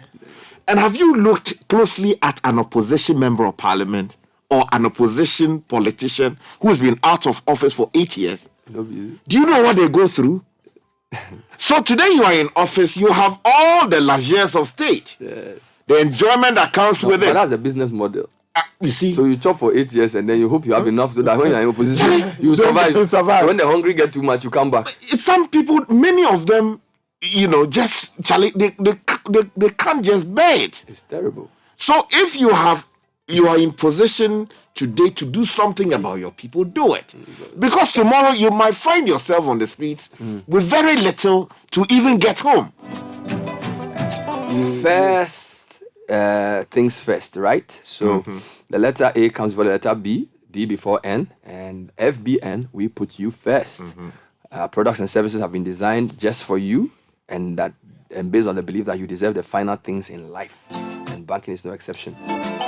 So when you think of a bank that cares and puts its customers first, puts the B before the N. Think FBN, you first. All right, so Nathan will tell us what's trending this morning. Well, a couple of different things, really. UPSA is trending.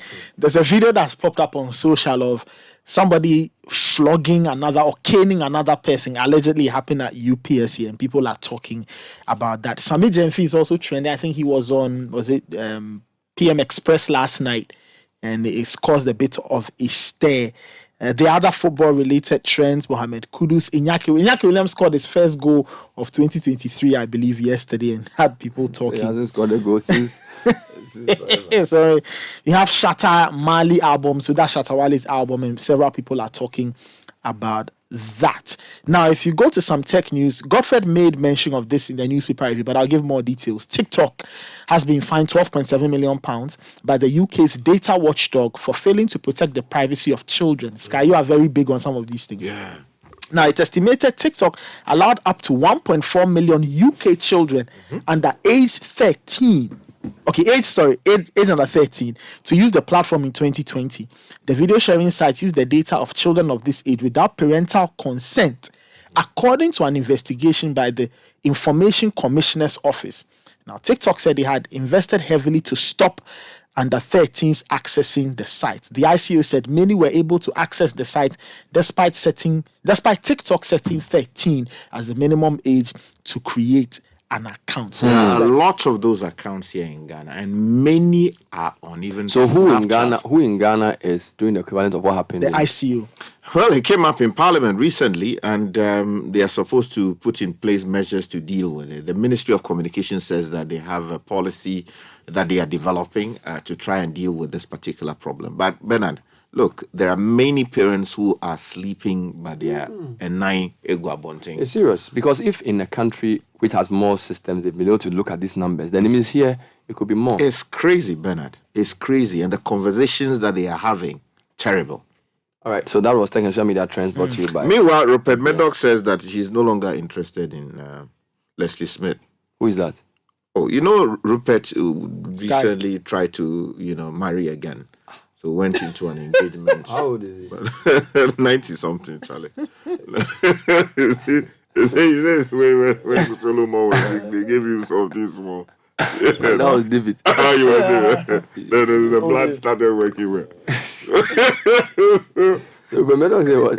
So is that the woman has some very strong evangelical views and it's too old for that.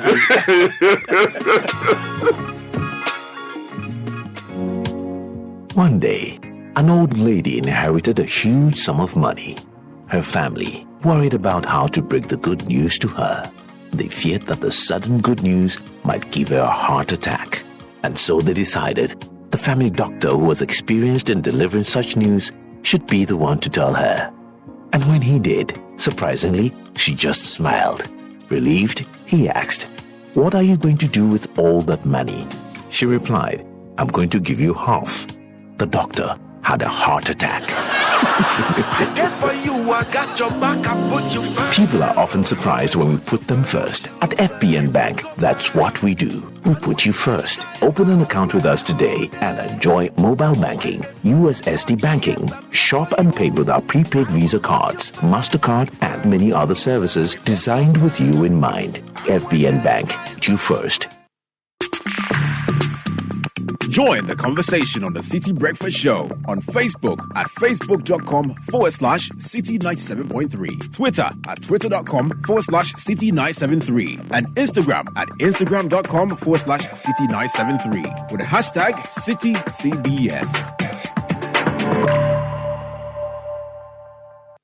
Choose low prices this Easter at ShopRite. Choose from our great selection of mouth-watering roast, amazing assortment of 100% always fresh fruits and vegetables, and all your freshly baked favorites and delicious Easter treats. Get great deals on 1 liter Lily Sunflower cooking oil for only 49 cedis, 99 pence worth, and Sierra Chicken Franks 340 grams for just 16 cedis, 99 pence worth. Choose the best from our wide range this Easter. Offers valid until 10th April only at ShopRite.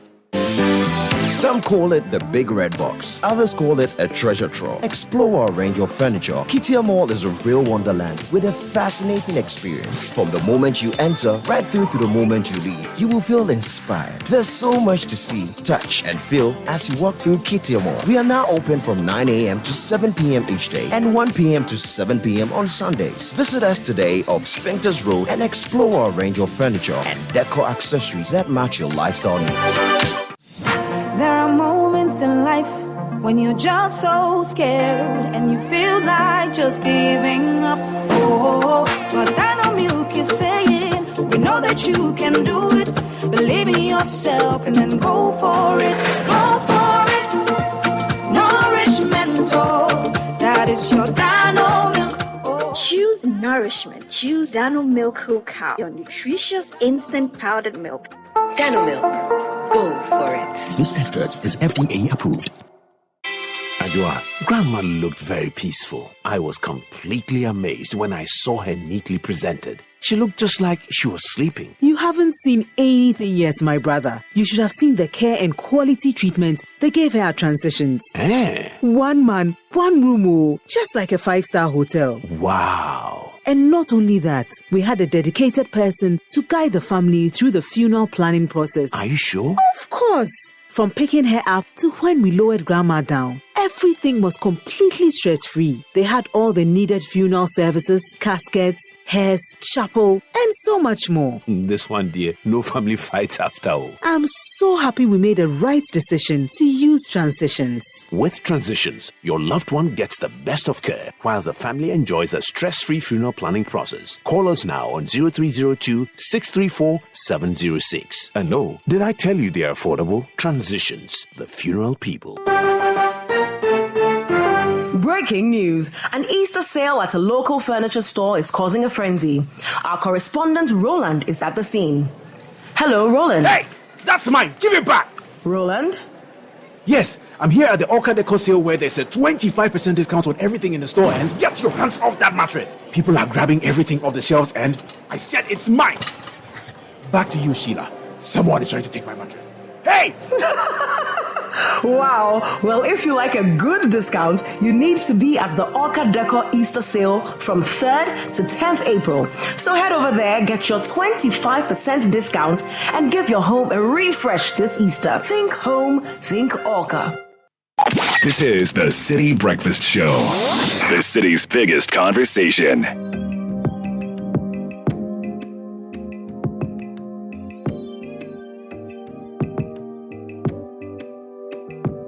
Sit them down, make them know what them do, no be good.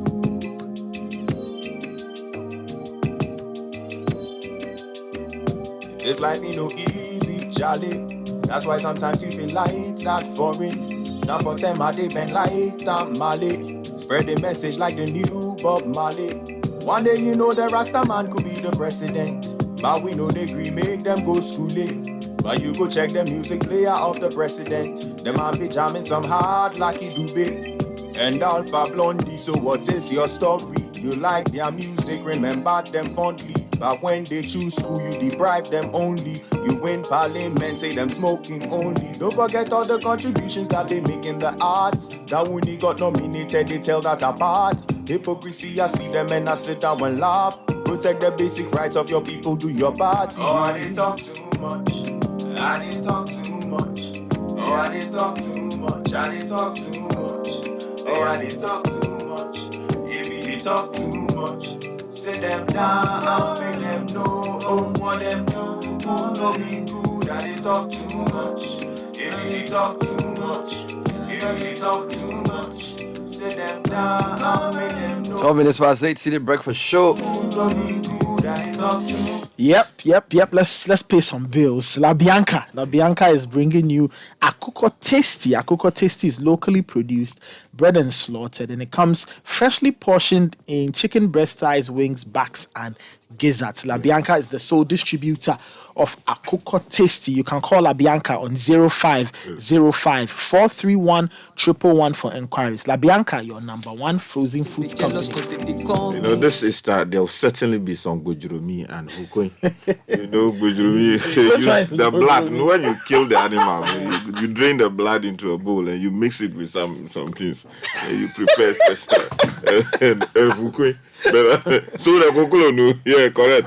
We'll go and get some Akuko Tasty. Anyway, from Good Friday to Easter Monday, Rock City Hotel gives the best Easter ever in Kwewu. Your day starts with a buffet breakfast at 7, lunch at midday, dinner at 6 p.m. for a cool 165 cedis for adults and 100 cedis for children. And 12. Now, on Good Friday, there's the old school jam with DJ Mono at the Rock City Nightclub. Gates open at 10 p.m. for a cool 100 CDs. On Saturday, it's time to dance to the beats of your favorite high life artist, the legendary Amachi Dede. And you do that for 200 CDs. And on Sundays, Ladies Night with Kwabna, 100 CDs for ladies, 150 CDs for the gents, and DJ Castro will be spinning all the latest hits. Enjoy Easter in Kwewu at Rock City Hotel, your ultimate destination, and come back with memories. Now, Alpha, Delta, Laboni, Ring Road Central, and Kolebu branches will be working during the Easter season. Good Friday, Easter Sunday, and Monday, and all holidays. Our drive-through service will be operating as usual, and our Laboni branch will maintain the usual 8 a.m. to 10 p.m. working hours. All right, let me take you to Calvi Status report from Goma Budumburam to just give context to what I've been boiling about for the past few weeks, or past few days, I should say. So this story originally came to us on Thursday, the 30th of March, followed up on Monday, and then there was an update yesterday as well. So here is a report of the eviction of the people.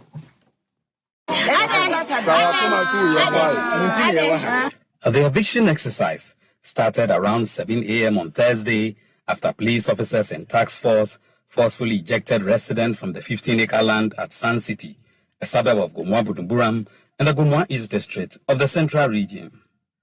It was such an emotional scene as residents were evicted from their houses by the litigants under the supervision of task force and police. Personal belongings of the affected persons were thrown out of their rooms and entrances locked with padlocks provided by the litigant. The litigant claims to have won a court case against property owners of the area.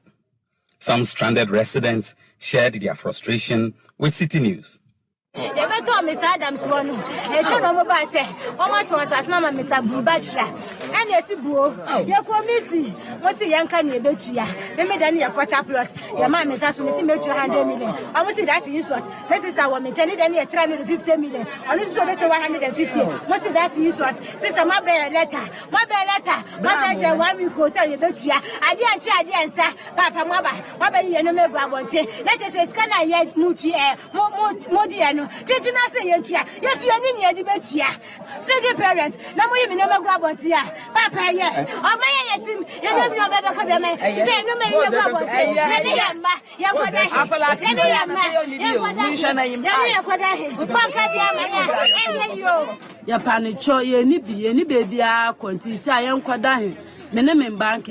grab Nentumi so nsesa me niam ankom kurum iti mesra no ohwe no ye obibi ma ya wa me ni role fe mi ja ka miske ya 5 cd me ma me ne na ya enso mo ba mo yi ni niam egwa kwati no mo peja ni free dem ade na betra kontine eti mo kwacho mo hwe na mo ka bi ma ya wa wona banka sana na dwe se wo tie me a na na ya sra be po ya na budumbra me ya ha se ya le mo po ya se ba ya mo na na do po yo ya sai ba wu na na do po ya. The litigant declined to speak to the media about the development. However, the district chief executive for Gomwa East, Solomon Dakukwam, who was not happy with the fast pace of the exercise, believes the developer should have given ample time to the occupants of the structure to move out. The DCE asks residents who have been evicted not to move from the area, but stay and wait for proper guideline to ensure they move smoothly. October, November last year, and the processes that we are following, which they are very much aware, is quite different from how they have led this exercise here to throw out people from their homes when, as DCE and as Assembly, clearly they have circumvented the laid-down procedure that they themselves told us we have to follow. As I speak, we have our documents as far as police legal department seeking permission before the police will follow us to go and help a developer take possession of his property, which the court has granted to him. So I see no reason why the same thing cannot be replicated here. And so early this morning, they rushed here with those thugs. I saw that bus with those filthy people in the car come and throw people out of their homes illegally like that. So me standing here, all I'm saying is that if you have been evicted and you have somewhere you can pack your things and go, so be it. But if you have no other place to go and you break the padlocks and enter the place, you have every latitude to do that because the assembly or the processes have been circumvented and we cannot be part of that type of arrangement. After the court ruling, the so-called owners have engaged the residents, the same people they evicted yesterday, and have agreed on certain amount for them to pay to him to rebuy the same land. We don't have problem with that. This is the receipt that some of them have paid. But aside all this, they organized this number of policemen to the place to go and evict them. The question is, are the police very sure they went there to take possession, or they went there to do money collection, debt collection? Was it an attempt by them to help the people to go and collect their money for them, debt collectors? The policemen are doing debt collection now, or they really want there to do repossession? If they had not repossessed, how did they engage them in that discussion to arrive at this 25,000 that they are saying, for which this man has paid 10,000 out of that? So we cannot accept that. And we are sounding this one, we're sending this message to the IGP and the Jubilee House that we will not allow, anybody in uniform, whether because they are brothers or siblings or policemen or whatever, to use the uniform to intimidate us or our citizens.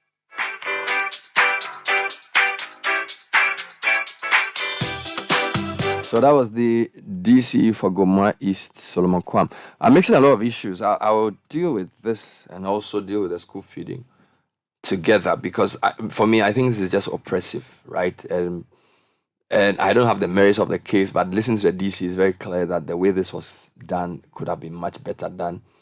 And I'm telling you that, so let's assume this was a prime area where somebody had won a case over some people who were wrongly on his plot.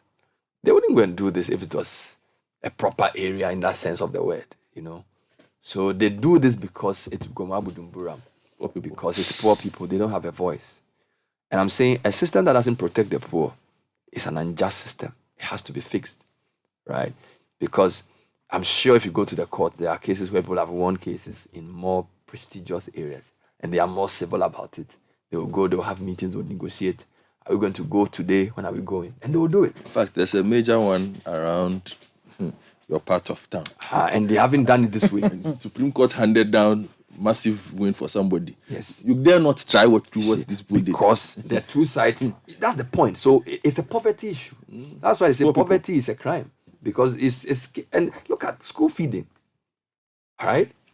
0.97 pesos per child. And you can't pay.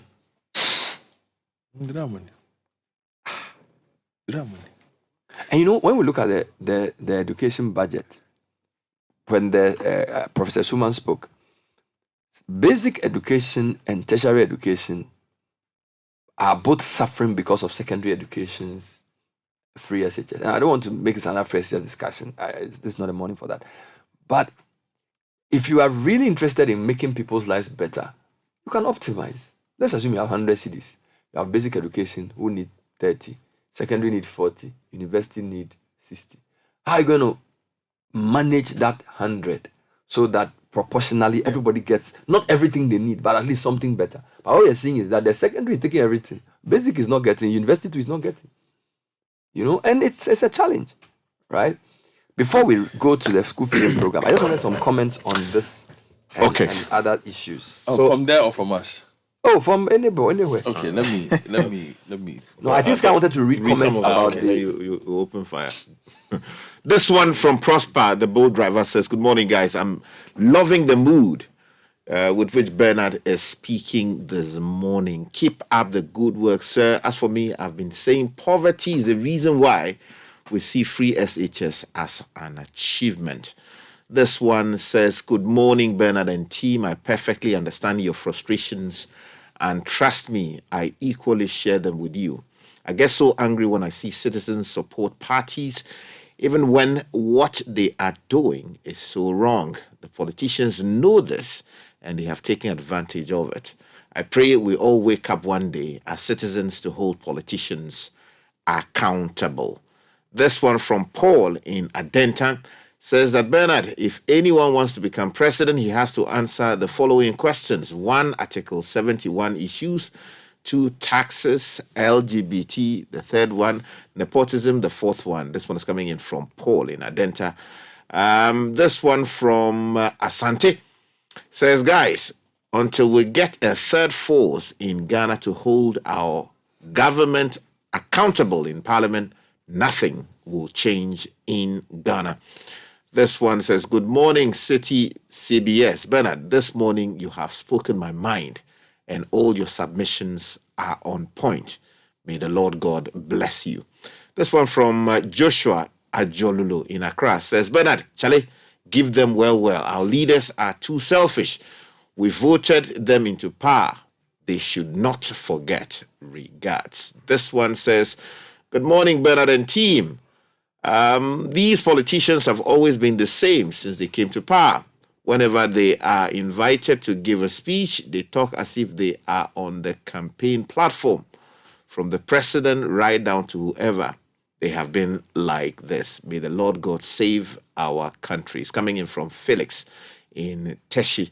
This one from Jaga from High Street in Accra says, "Good morning, Bernard, Godfrey, Sky, and Nathan. I hope you are all doing well in this austere times. This current administration is doing the same thing over and over again and is expecting a different result. This is the definition of insanity, and I'm imposing, and they are imposing those things on us to believe them in a proud and pompous manner." This one from Edwin says, "Good morning, Bernard. You are right. The school feeding introduced by President Kufuor was fantastic. I was a presiding member then. In one of the communities, there was no absenteeism for the whole year. The younger siblings were asking parents to allow them to go to school with their older siblings. My problem is that the economic growth that was to follow by the use of only produce from Ghana has failed." This one says, "Good morning. Check out the following. 1, increase in school fees over the past 2 years. 2, increase in utilities over the past 2 years. 3, increase in fuel prices over the past 2 years. 4, increase in rent over the past 2 years. And 5, balance this with all those whose money are locked up with fund managers and other investments, including government bonds. And 6, remember increments in foodstuffs over the 2 years we're talking about. How can anyone think this economy is okay?"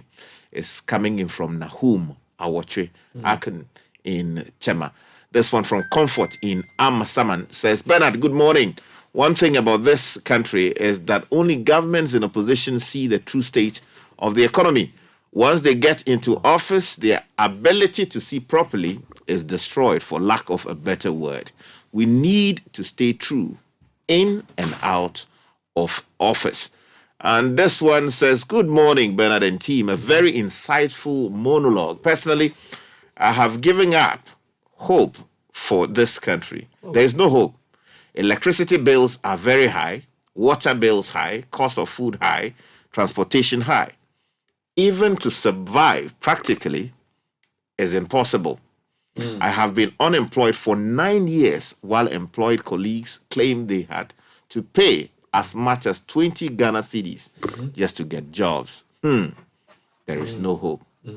Yeah. Oh, no, it's actually 20,000 Ghana cedis just to get jobs. So there's a K there. There's no hope. It's coming in from Ahmed in Ashaiman. Those are your views coming in 0549986 Keep them coming in.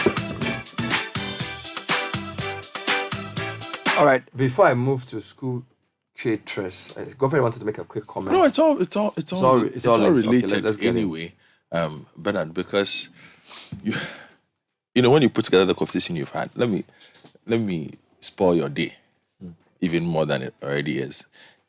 Look, it's not going to change. You can talk all you want. It will take a very long time to change.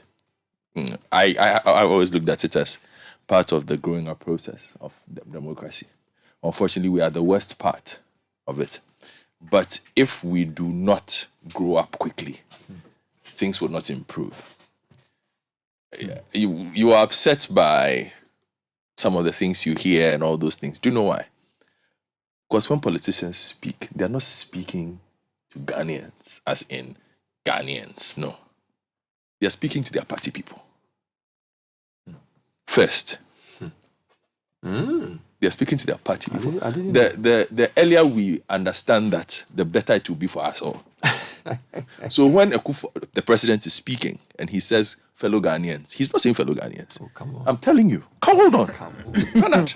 No. Oh, Bernard. You can say, come on, all you want. He's talking to fellow MPP supporters. When John Dramani Mahama talks, he's talking to his fellow NDC supporters.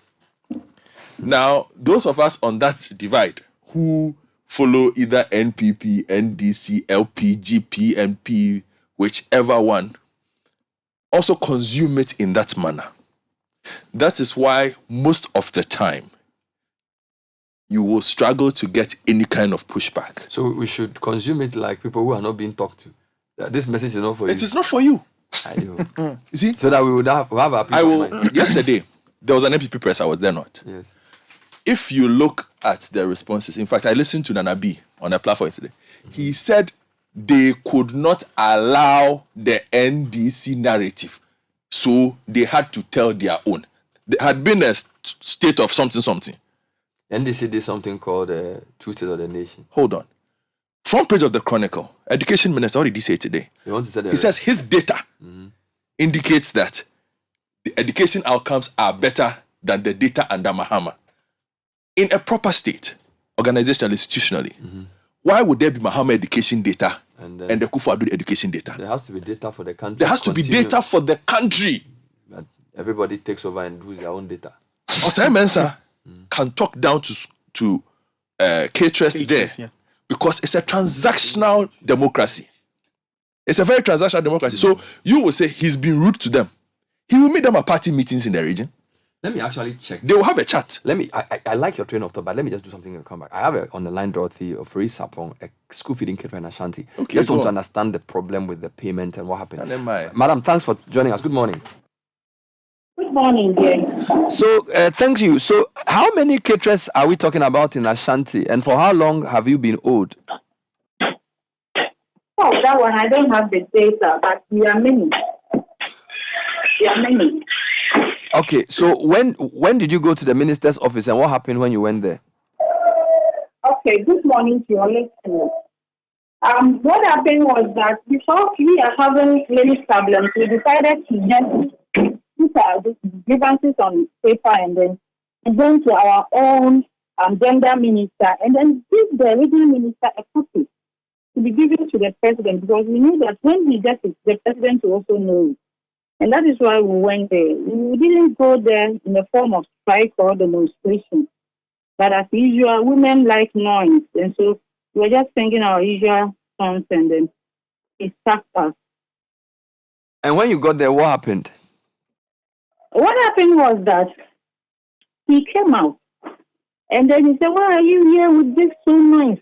Why are you coming to ask something from your father and you are making noise? Get out from here." And that's all. And so we decided to delegate 3 of our leaders to go there and plead just for him to come and say a word to the women so that they can calm down. But he refused.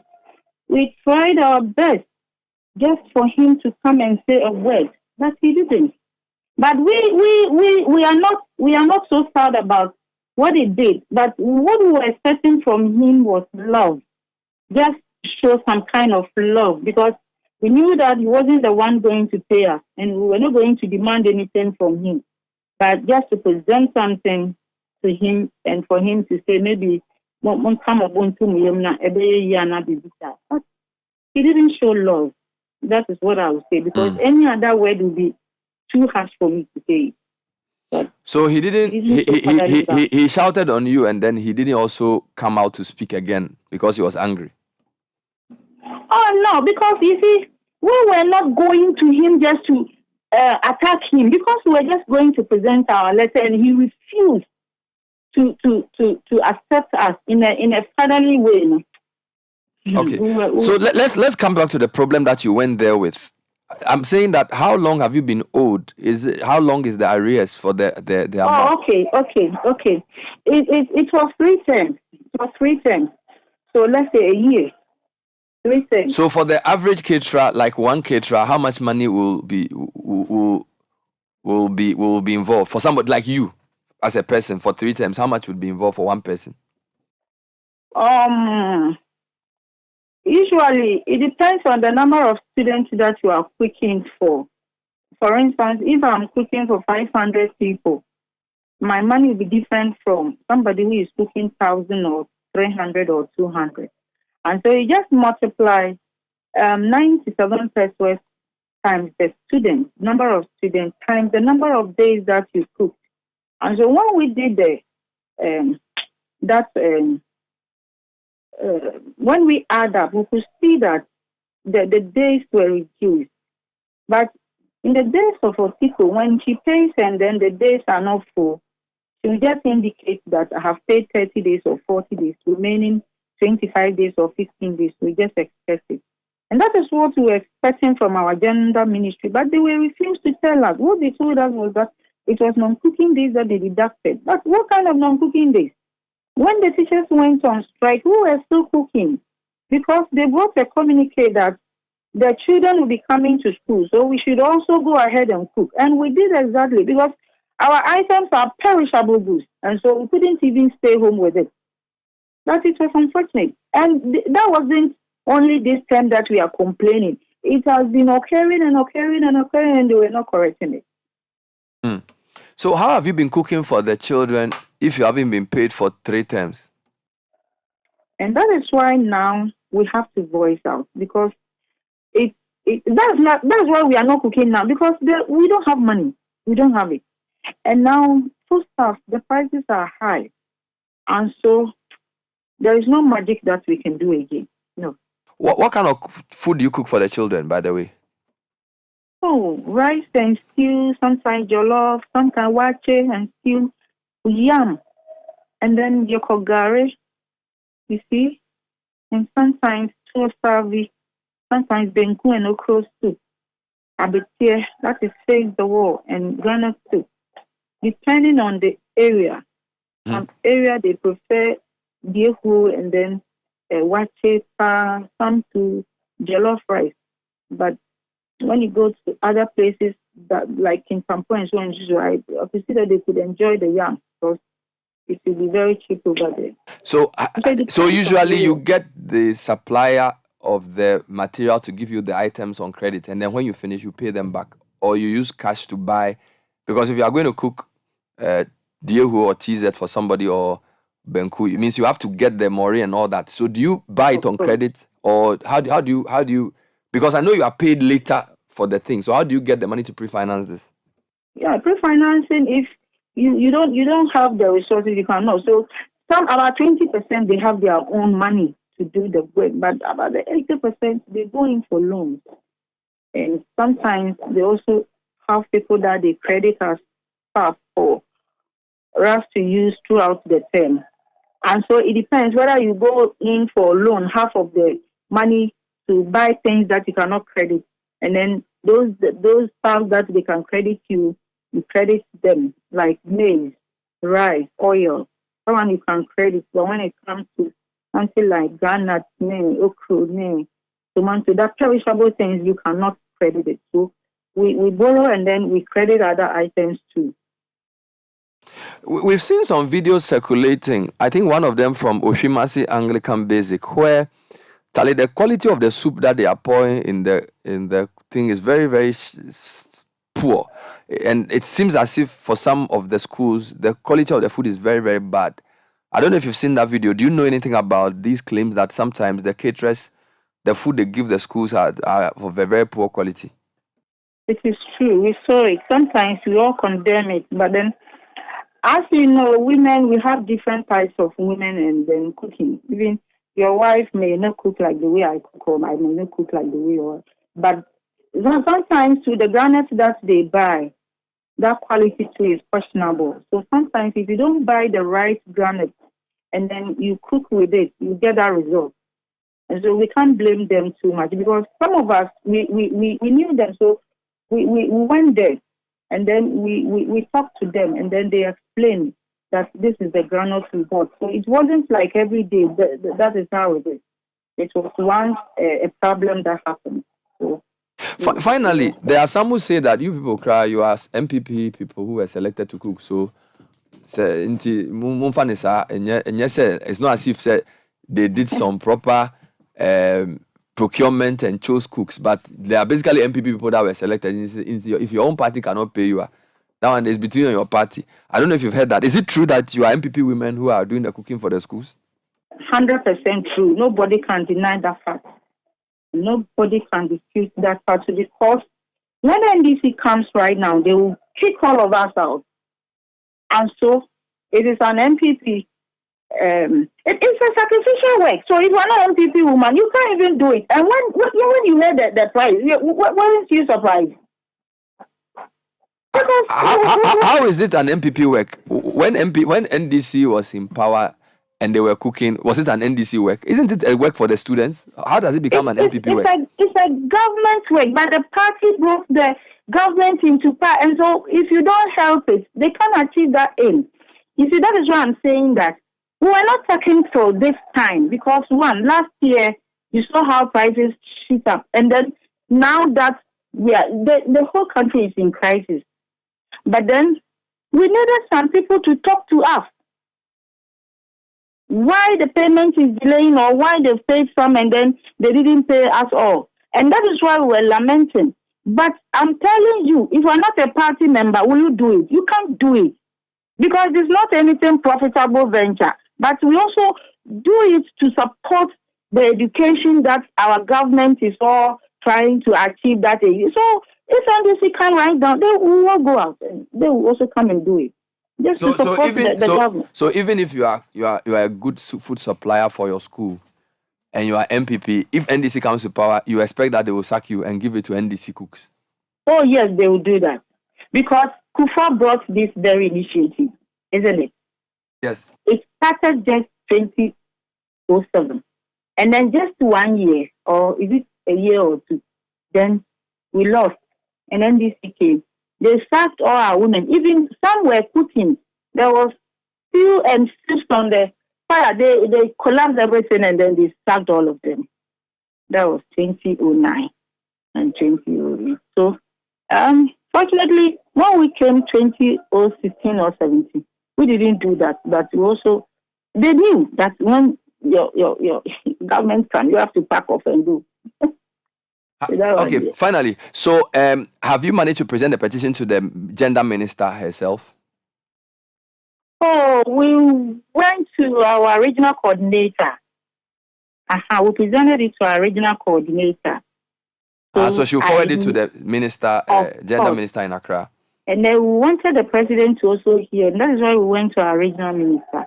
But because of you have also helped. So we know that now the president is aware of it, and we are happy.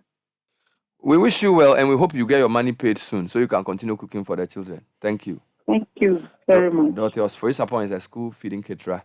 The difference between talking to a politician and talking to a citizen who identifies as a political person is that she will tell you the truth without blinking on that. I mean, free. Did I say more? So you now understand Osemense's tone. He's talking to his delegates. He's talking to his women organizers. He's talking to people he meets when he goes to party meetings who have suddenly shown up at his office to come and disturb him when he's trying to achieve the larger objective. You see the thinking? Say we are on the same boat. No, like you see the thinking, and then also when I say you see, so I'm crying more than the baby. When the government is passing obnoxious taxes, which affects her, she doesn't know that the 93 Ghana cedis, then 97 pesos that she's crying about, it is affected by all those things. Do you expect her and her group to blast the government and say, government, why have you increased taxes? I'm asking you. No, they said they were looking for love. No, but that's the point. You see, and so Bernard, you take this to the largest level, and you see why we are where we are. Terrible. I can't even talk. You see why? Hold on, Sky. You see why we are where we are. So do not be. I'm saying it will take a long time. You spoke about governance. Is this woman? Does she represent majority of the people? I don't think so. No, you see, she's an MPP woman who has been given so school feeding kids may not be a good example. I'm going back to the people at Bujumbura, and I'm saying you listen to them. Mm-hmm. This woman is clear. She's identified that we are NPP people. Mm-hmm. When NDC can bring their people to do school feeding, so she may not be concerned about the broader issues. But are you telling me when I go to Bujumbura and I speak to 10 people who have been evicted, they consider themselves MPP or NDC like that? It is part of the problem I'm describing, in the sense that if the system works the way it's supposed to work, where our democracy lacks subsidiarity. Meaning what? Subsidiarity is where we are supposed to build from the bottom up. Mm-hmm.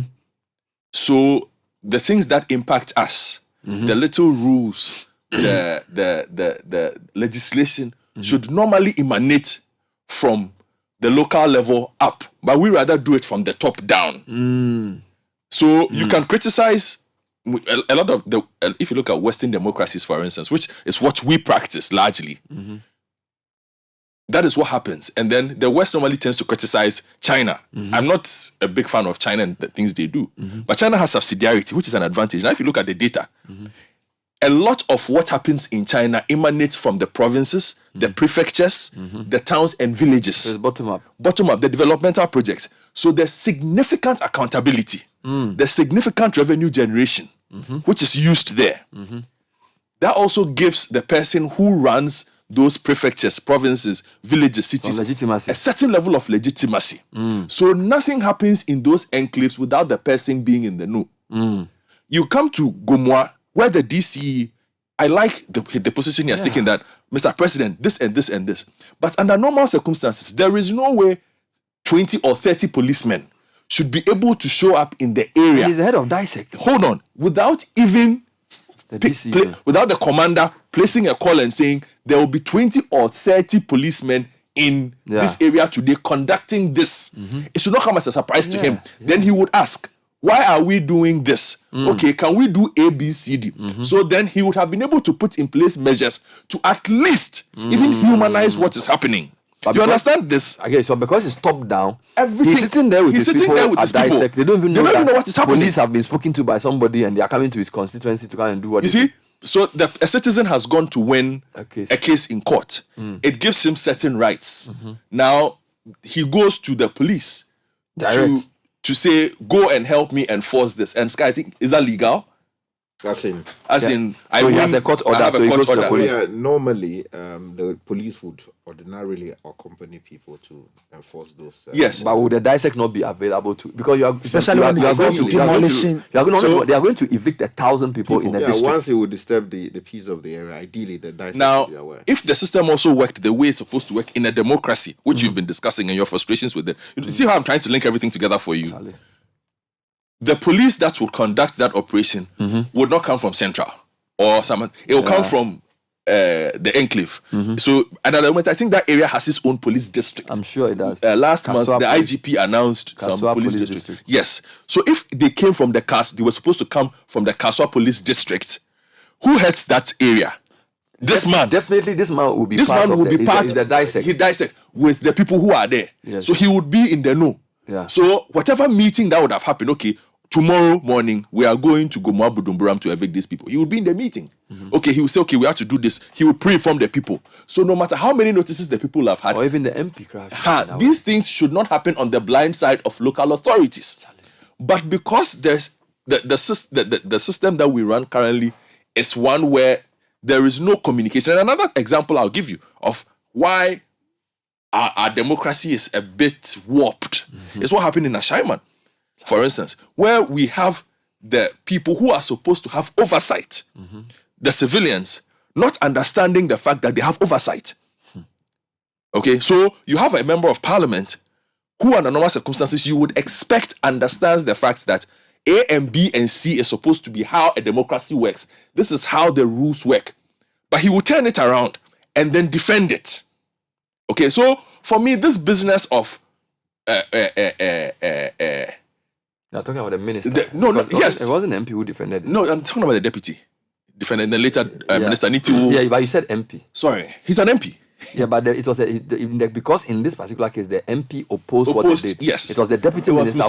So you are referencing the deputy minister. Yes. So you put all these things together, and the larger point I'm making is, look, the politicians know how the system works. They've gamed the system.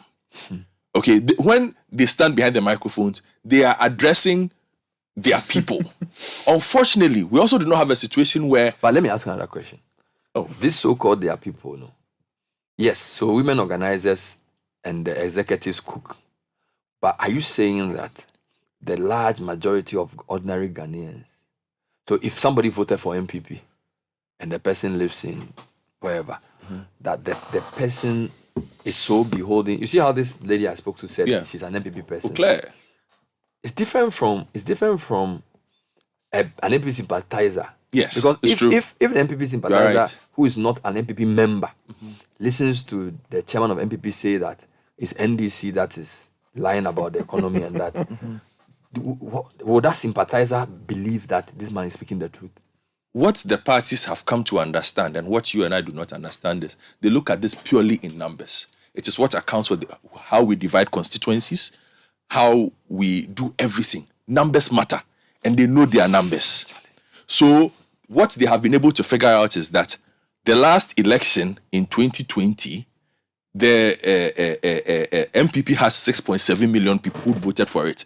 They would figure out that of the 6.7 million people, perhaps give or take 5 million are hardcore. Let's assume, hypothetically, right? 5 million are hardcore. 40%, 40%. So yes. Is the 40%, you are right, but probably right. Yes, maybe. Are hardcore. The rest are what you are calling sympathizers. As and when need be, I need to retain my 40%. So the conversation is significantly almost always at the 40%. Now, the sympathizers are the ones that every once in a while you hear talk about the difficulties in the system. Okay, but because they are so very few and not as loud and not as organized as the faithful, it becomes very difficult to move the dots. And that is what the political parties in this country have done so well, better than anybody, which is why there is such a big battle over narrative, over communication, over who says what, at what time, what is being said. I'll give another example. But hold on.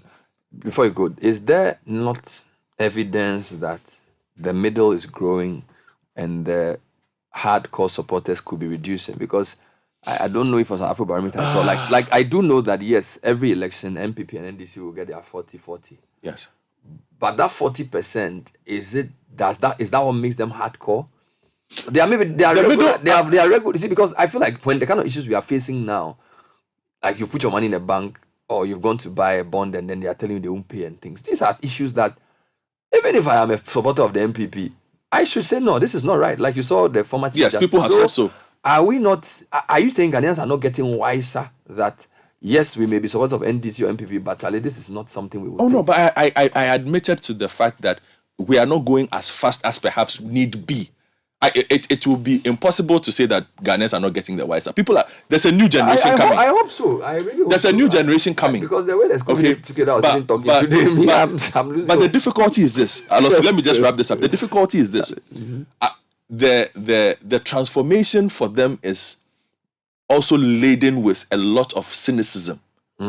Because a lot of persons that you would normally consider to be like them, once they are put in places where you would expect that, okay, this person normally thinks like this, gets there, and suddenly you would realize that the person is harder core than what you expected.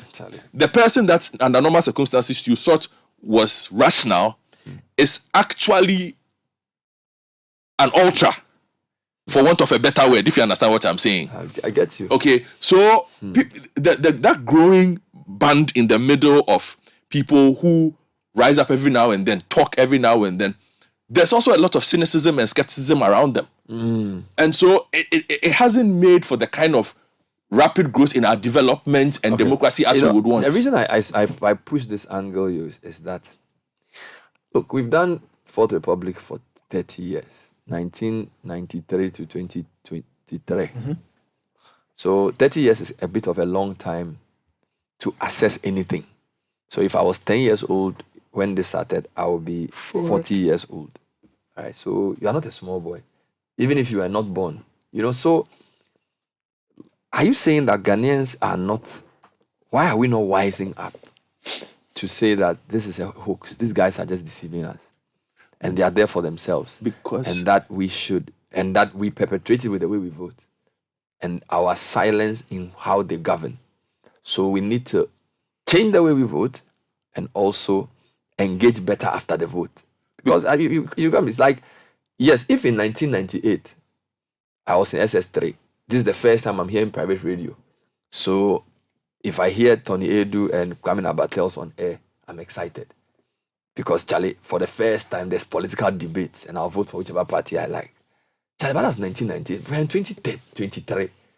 So it's no longer novel. And now it's about bread and butter issues I need to afford. Like, my life is not improving the way I expect it to. So I should be able to say, look, beyond the freedom of speech and this initial romance of the democracy, now we need better governance. Why? So that I'm just finishing. So that I'm a wiser voter. So I'll do skirt and blouse. I'll change parties. I'll look for a third viable person. But it seems as if every election, if you use parliamentary results to go by, it looks like these MPs are actually getting stronger, and everybody else is getting weaker. Let me it's an irony because I feel like, how can they be getting stronger when things are getting worse? Let me help you out. Let me help you out a bit. Why do you think elections in Ghana are getting more expensive? The more sophisticated the democracy gets, the cheaper its elections become.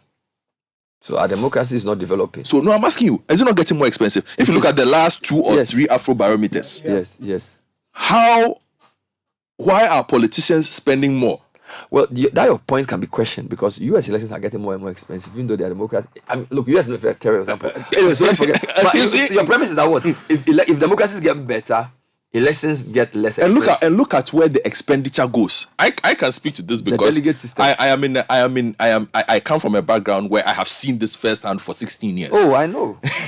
So I know exactly what I'm talking about here. You are saying that. So are you saying that if let's make it, if in 2004, if you were helping somebody to be MP in a constituency in the Western region, 2023 it will be more expensive. By how many factors? I don't know how many factors, but the point is this: you are paying off delegates. One, aside that, The delegate is not interested in what you stand for. The delegate is not interested in how your skill set brings down taxes. He just wants his money. He just wants his money.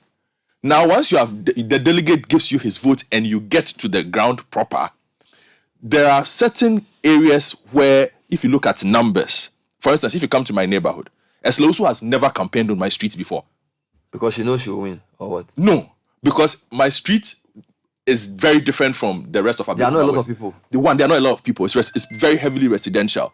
2, there are more sophisticated voters in my neighborhood. Today they are this, tomorrow they are that. Give her problems. So if you look at how she campaigns, for instance, she spends a lot of time at the Glefe, Mansral, that part of town.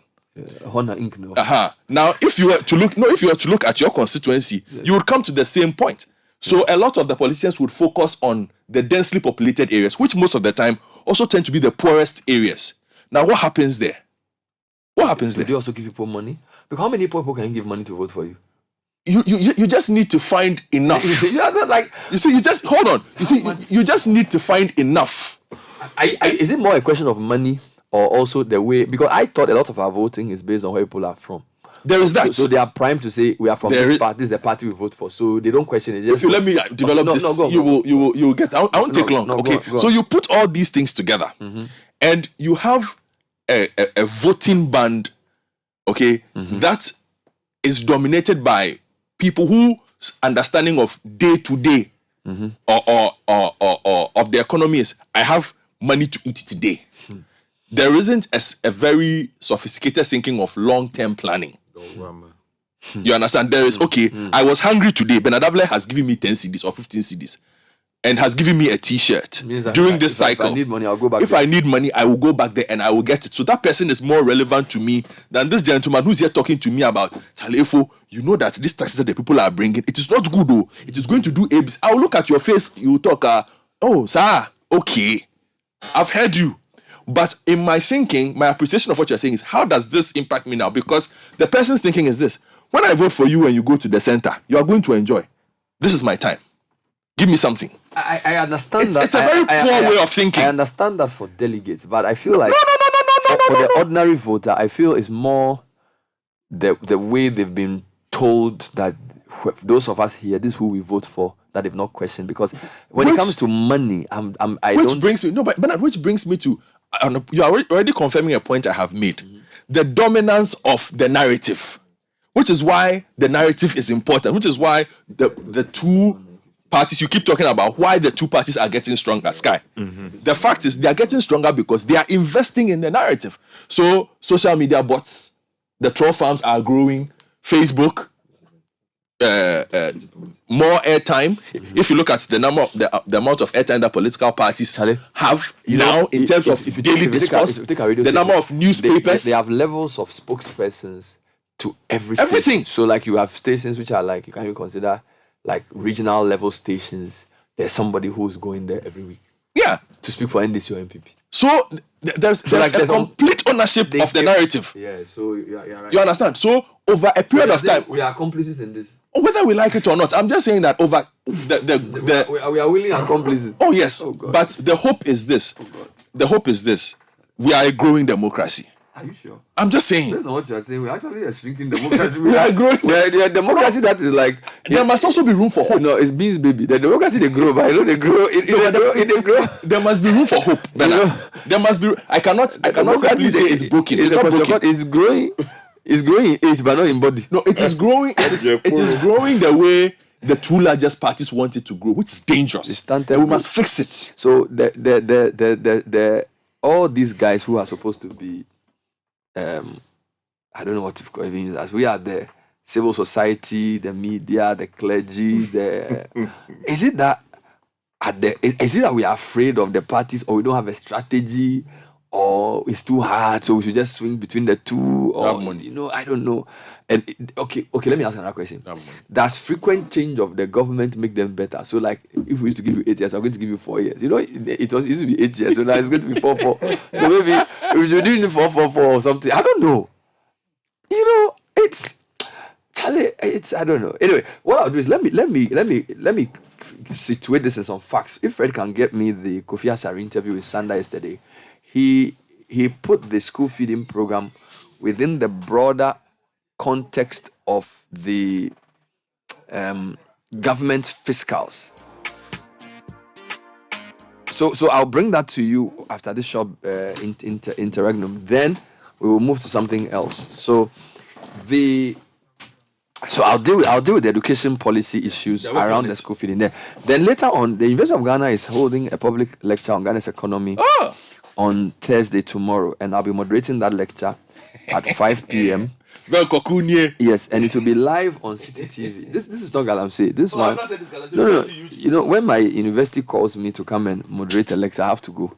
And this one is on a subject that I think is part of what we're speaking about. I am particularly proud. Let me just steal your thunder. Particularly proud of what the current VC has done. I'll tell you. I know. I personally said on this radio station that I wanted to be VC, and she's VC, and she's not disappointing. You know what they are doing is that they are creating conversations on important topics regularly. Yes. And so our 75th anniversary is being.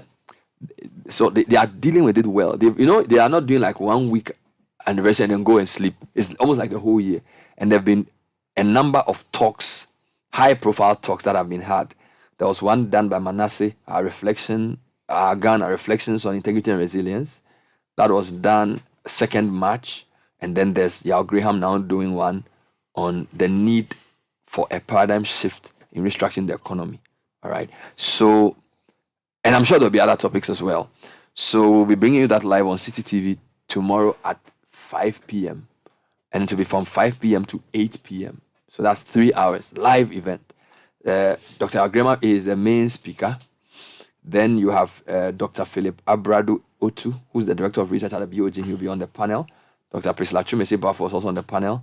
Chairperson is Ms. Abnamwa, MD of Ghana Stock Exchange. And then the host, Professor Nanaba Ampia for the VC of the university, and I'll be in the hot seat moderating. So that's for tomorrow.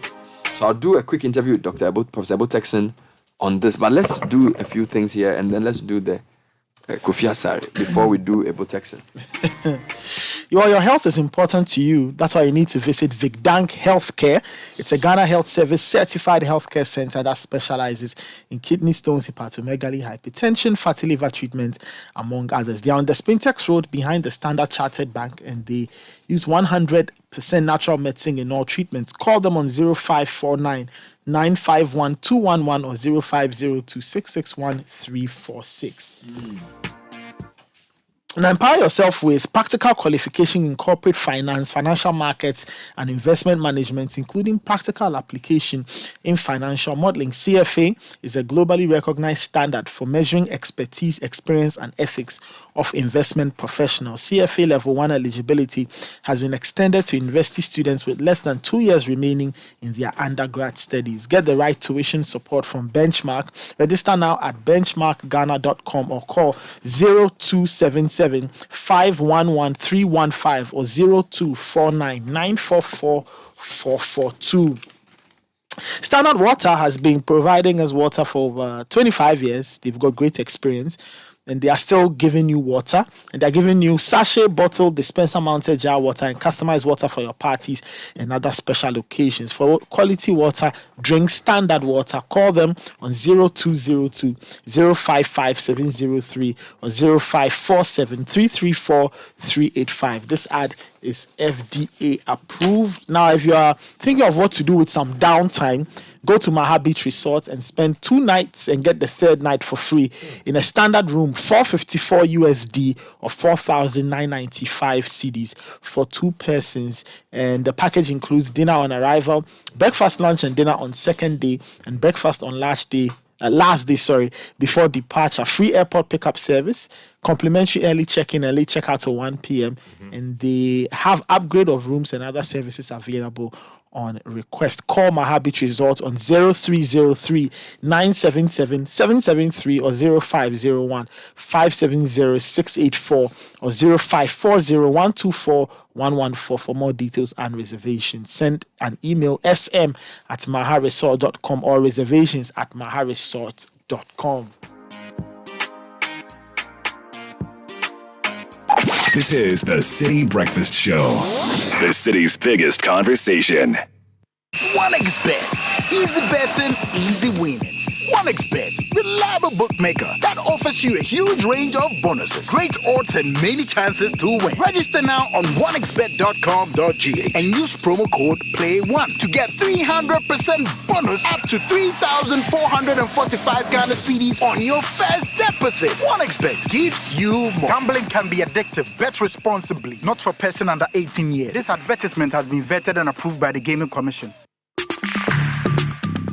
Join the conversation on the Citi Breakfast Show on Facebook at facebook.com/Citi97.3, Twitter at twitter.com/Citi973, and Instagram at instagram.com/Citi973 with the hashtag CitiCBS. The Citi Breakfast Show. Rise above the noise.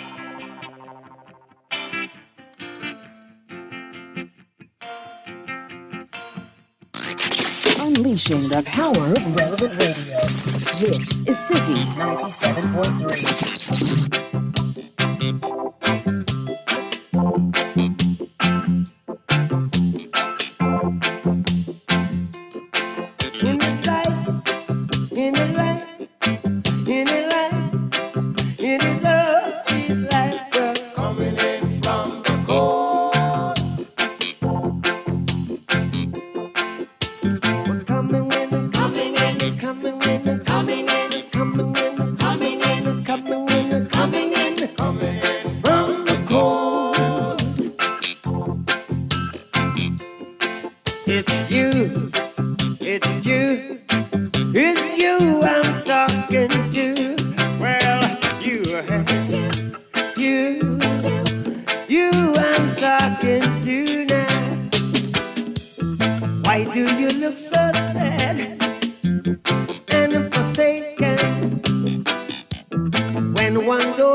Coming in from the cold. More comments. Bernard, this is how it works. Constituency women organizers in the regions are those cooking for the kids. So in a particular constituency, the government schools they are assigned to the women's organizer and her 2 deputies to cook. If the number is too large, they delegate some of the schools to other MPP people in the constituency to also contribute. The regional women's organizer is the one in charge of all the women who cook in the region. Sometimes she also cooks for the kids. Let me give you another one. Check the NADMO coordinators at regional or district levels and see who they are. You just check. NADMO. Party people. So you just check. It runs across, Bernard. That is the Ghana we have. You just check. Yeah. So don't be surprised. You know, this is after so many years of criticizing Nkrumah that he had a one-party state and people had to be members of the CPP before they get access to all kinds of services. Now you have to be a member of the government. Yeah, it's just sad, and that's the reality. You go to the security services, it's happening. Everywhere people have their quota, they enter the people there. So as they are there, they are all NDC or MPP people, and they know themselves who is NDC, who is MPP. And so the NDC guys are just waiting. Oh, they are just waiting. When they win power and all they are come to continue. Yes. And let me read some of the comments coming in from you. Keep sending the comments in 054-9986-996. Bernard is just shocked, man. Good morning, Bernard. Great submission for the morning by all standards. A great advice to the citizenry. Kindly ask the woman the price per plate for each pupil. 97 pesos. 97 pesos. No. So basically, she's trying to. The question now is asking if you could ask her to tell you how much a plate would ordinarily go for, despite the capitation that is granted. This one says, Bernard, don't be surprised by the action of the Ashanti Regional Minister. Oh, he is just representing the president, and for that matter, same way would be what he would have done. We vote or employ people to come and serve us, and they turn around to be people lauding their positions over us. The minister sees himself as the Lord and not a minister. This is coming in from Nana from Peaceland. This one says that this 97p for feeding program per child is criminal. They are only deceiving the masses who fall for them and sadly send their children to school without food. Do their children chop 97 pesos even for a minute? It's coming in from Ken Amwako, Senna inside Peki. This one from Manuel in Tema says, Bernard, what Godfred is saying is the absolute truth. A typical party sympathizer only needs to hear just something from a leader of the party just to feel good, and it ends there. You will be shocked, but that's the honest truth, Bernard. The phone, papa, Joe. Yes. Here we go. This was better than go. I relocated to the UK earlier this year. I wake up every morning or every day weeping for Ghana. Here the system, the people, the institutions, and structures work for all. Just imagine there is no rail network in Ghana. Ghana is a failed state. Take this country from the crook politicians and save the future. Oh, that's coming in from Joe in the UK. This one says, good morning. The school feeding program, Ketra, is even saying things are hard. And another person comes to tell us that the minority is deceiving us. You see the irony? The MPP woman who is the school feeding program says things are hard, things are expensive. But the chairman said, Charlie, and this inform us MPP. This one from Neil inside Adenta said, Bernard, you see why we are in this mess?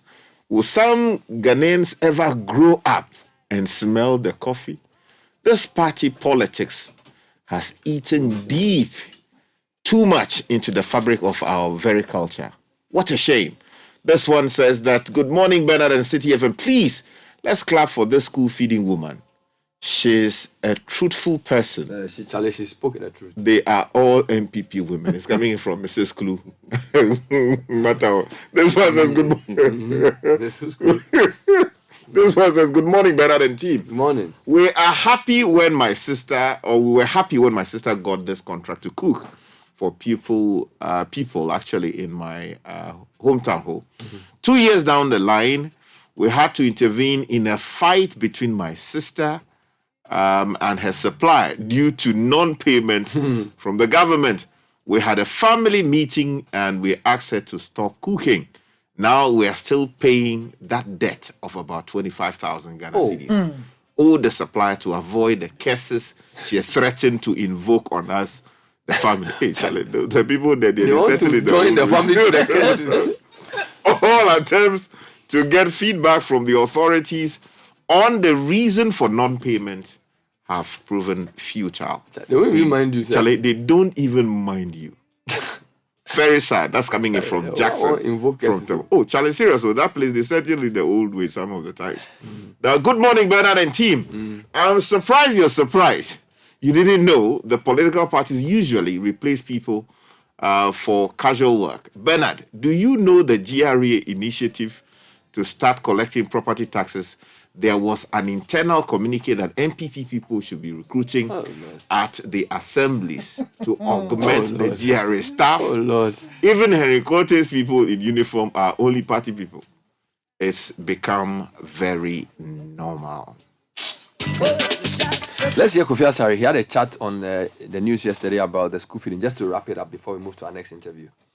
It's unfortunate that the school feeding program issues have not been managed to escalate to the level we are witnessing. I'm informed that Ashanti region, for instance, they have actually laid down their tools The school feeding program is well documented to have a positive impact on enrollment and retention.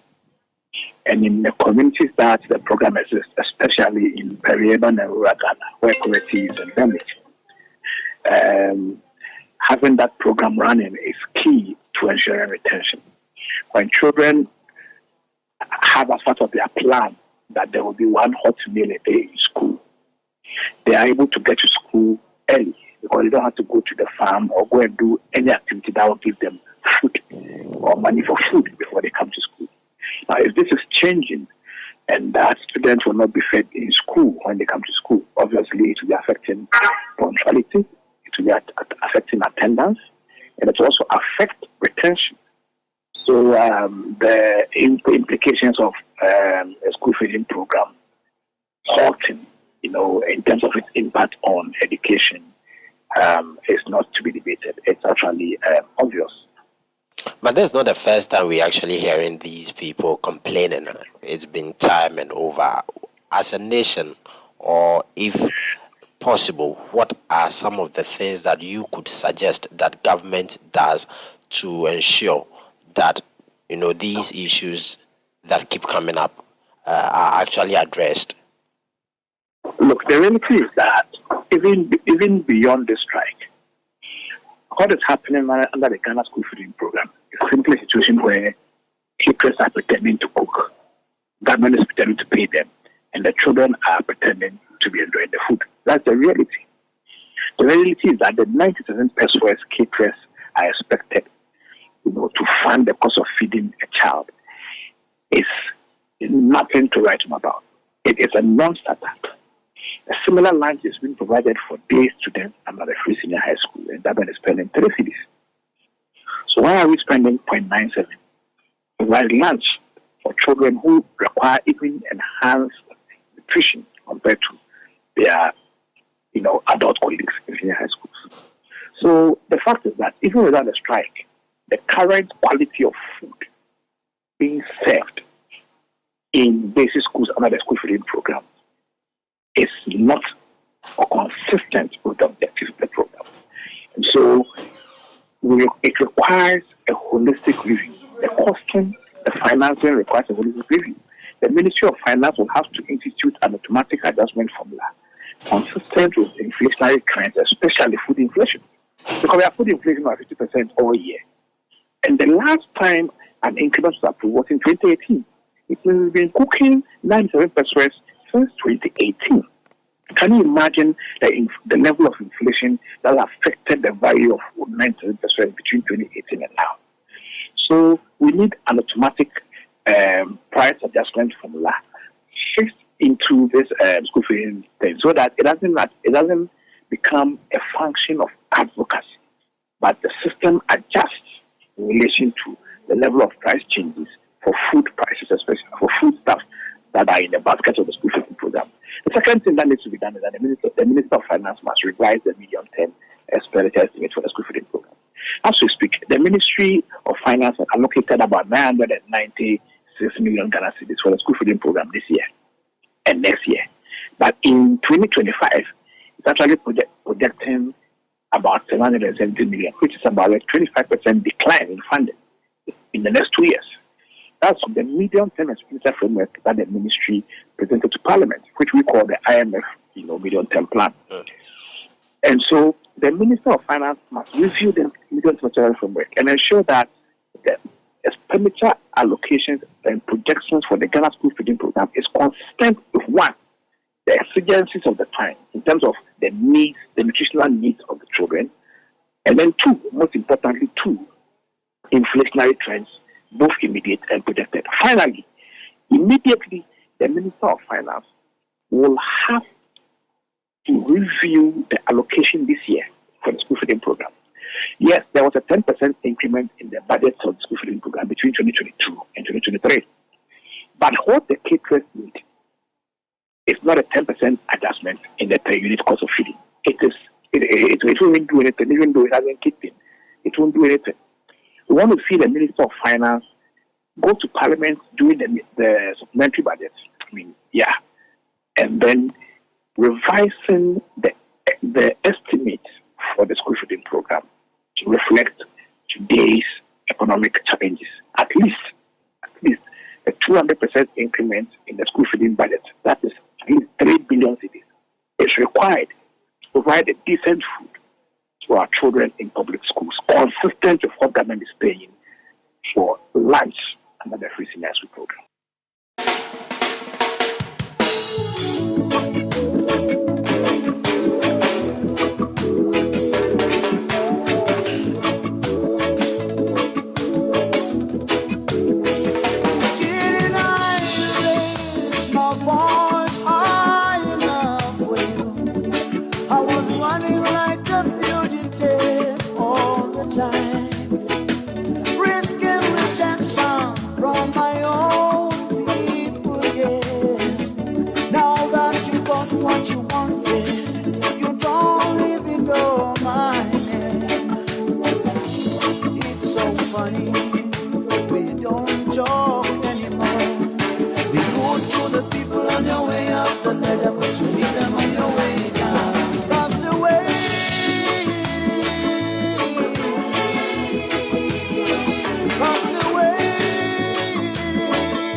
What's he saying in this song that you are making me play? He's saying that didn't I raise my voice high enough for you? So he's talking about all the Chubuism before you got to power. You know, I was dodging bullets in the streets, and risking rejection from my own people. But now that you got the 2 men, I don't even talk to you again because you don't deal with me. So when I come to present petition, you say, but you forget that, the ladder where you take climb, Yes, and we go feel remove the ladder self. Oh Lord. Yeah. So the people who are in power today, people fought to put them there. Ordinary people. People resisted, attempts to intimidate them. They put you there. You are there today. And you think that you'll be there forever. You will not be there forever. The time that will come when you'll be holding your portmanteau, like we saw in the other video, the music video, and nobody will be there to help you. You will see it. It cannot be right. It cannot be right. Let's respect the people who put us there. So this is Lucky Dube's response to the current situation. Yeah. Okay. What's it? The title? The way it is. The way it is. Okay.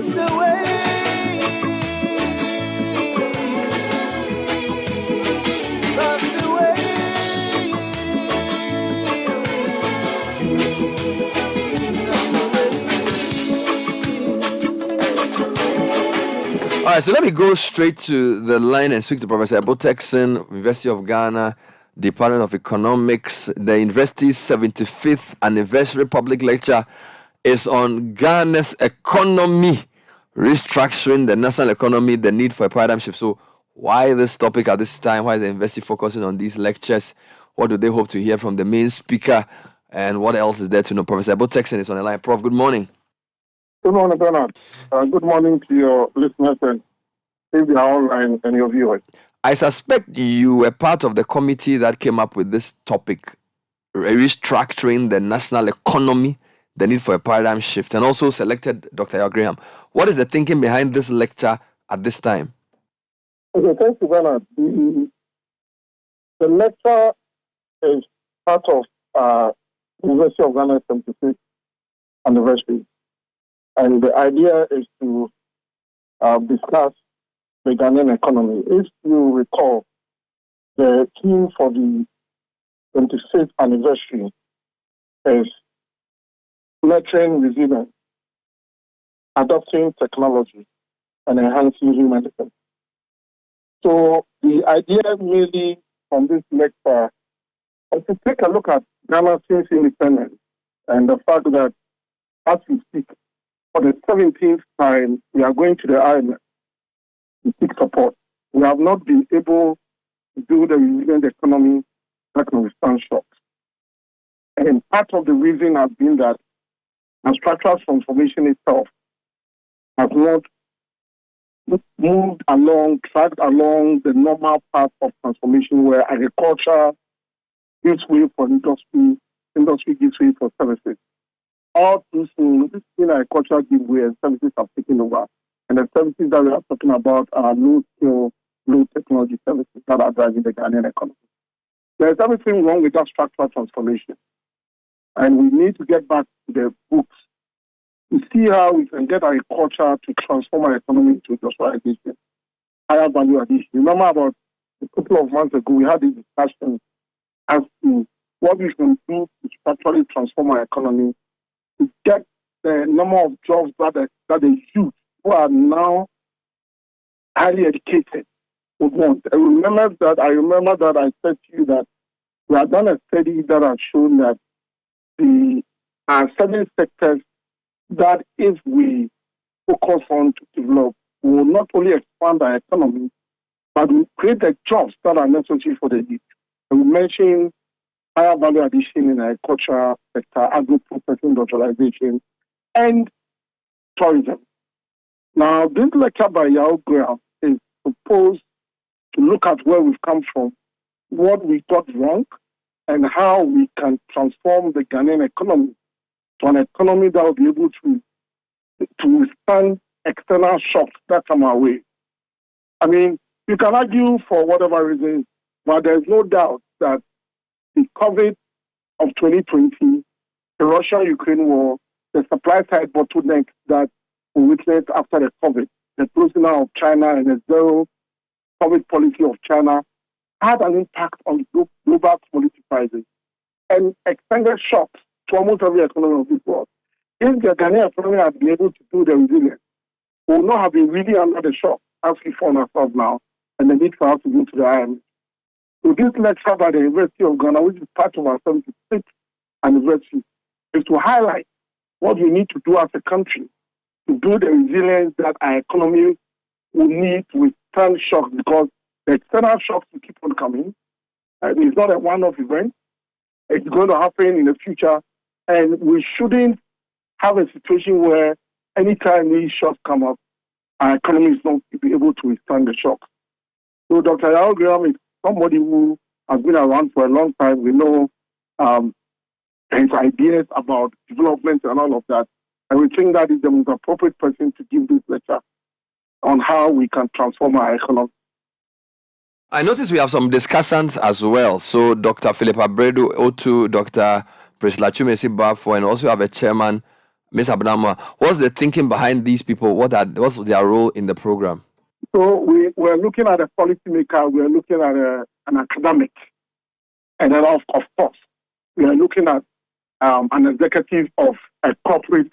So we are looking at a corporate with a private, or you could call it a private, the policymaker and the academic.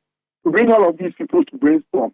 I guess Philip was chosen because not only are they all students who went through the University of Ghana, but as a policymaker who is the director of research of the central bank, he's also at the forefront of monetary policy making. And these are all part of the supportive policies that can help us transform our economy, because the economy will need finance. The economy will also need things to be done in the financial monetary system to support whatever initiatives are done from the fiscal side, or even in supporting the funding of some of these. So Philip is brought in as a policymaker to also share his ideas and discuss the topic on how we can build a resilient economy, transform the economy structurally. Priscilla has for some time been doing some work in that area. And so it's appropriate that she's choosing to the work that I described with you parts about the agri-processing, industrialization, and tourism, which is a structural transformation. Was with me and Presidente who did that work. So she's very much capable of discussing the issue. Abnama is the head of the Ghana Stock Exchange. Anything that we are going to do in Ghana in terms of funding our development process and getting our private sector to drive growth should also partly depend on what happens in terms of how we finance our domestic firms. Now that we've had issues with bonds, I think that a market that most investors should look at is Ghana Stock Exchange. The long-term investment, the long-term it pays. So it's good Avle is coming on board so that they all share the ideas on the various aspects of the economy and what they are doing in the areas they find themselves to brainstorm on how we can achieve that structural transformation that will help us to build the resilience. And not to mention that you are also the moderator of the program as a former a past journalist of the year, an economist who normally does do discussion. You also brings to bear your knowledge. For us to rehash some of these things that we keep on saying, for the policymakers to listen and find a way of helping the economy to do the resilience, so that we don't need to go to the IMF again. 17 times after independence, when you compare our economy to the Malaysian economy, we all started at the same point. I don't think Malaysia has gone to the IMF that much, but we keep on going. More than half of the number of years that our economy has been in existence. We need to put a stop to it. We need to look beyond aid.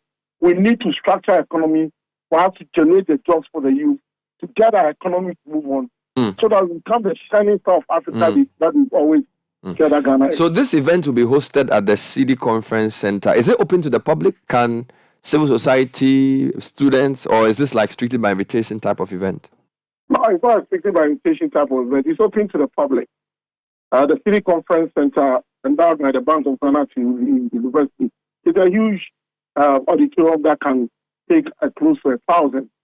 So we want the place to be full. We want people to come and help in the discussion. Let us brainstorm on our economy. And it's even opportune at this time for us to be talking about these things, because as we speak, we're in the center of going to an IMF program. We are discussing all issues that we need to do to get our economy back on track and so on and so forth.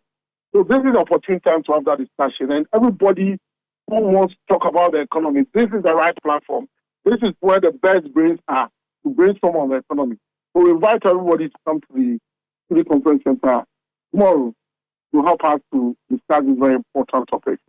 And of course, it will be live on Citi TV for the whole night as well. So thank you, Professor Ebo Texan. We appreciate your time. We will see you tomorrow.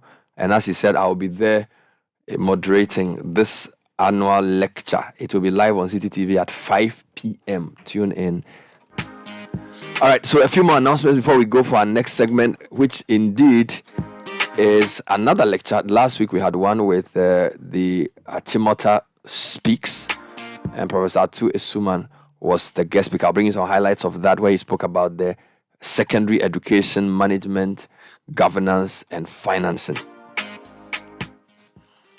Yeah, to matters on the side, the Lashibi Funeral Homes and Crematorium, that they've been doing this for 21 years, and they are providing the best private end-to-end funeral services in the country. Call them on 0509 542 409 or send them an email, info@lashibifuneralhomes.com, or visit their website lashibifuneralhomes.com for more info. Lashibi Funeral Homes and Crematorium, dignity for the deceased, comfort for the bereaved. Now, we are still continuing our Easter Orphan Project. This year is no different. Monday, 10th April, we are visiting some orphanages across the country, and we want you to bring your donations. You can bring bags of rice, gari, beans, maize, sugar, milk, biscuits, drinks, detergents, toiletries, hand sanitizer, disinfectant, etc. Now, to support us in our quest, you can also send in your monetary donations on 050-673 7012 050-673-7012. The name of the account is Notice Board, and that's the same people as Citi FM, Citi TV. Checks may be written in the name of the Citi FM Foundation. Alternatively, you can bring your donations here to Citi FM behind the Adabraka police station.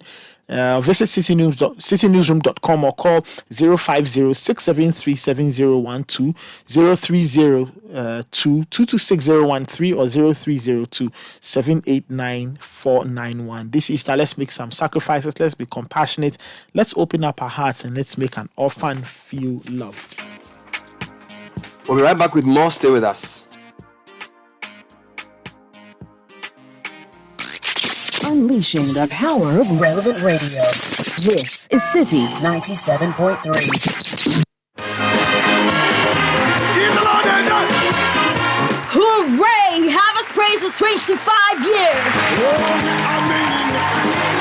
Come Let's celebrate 25 years of sharing his story and his praise. Ministering at the Silver Jubilee edition is praise and worship legend Don Moen. God is good all the time.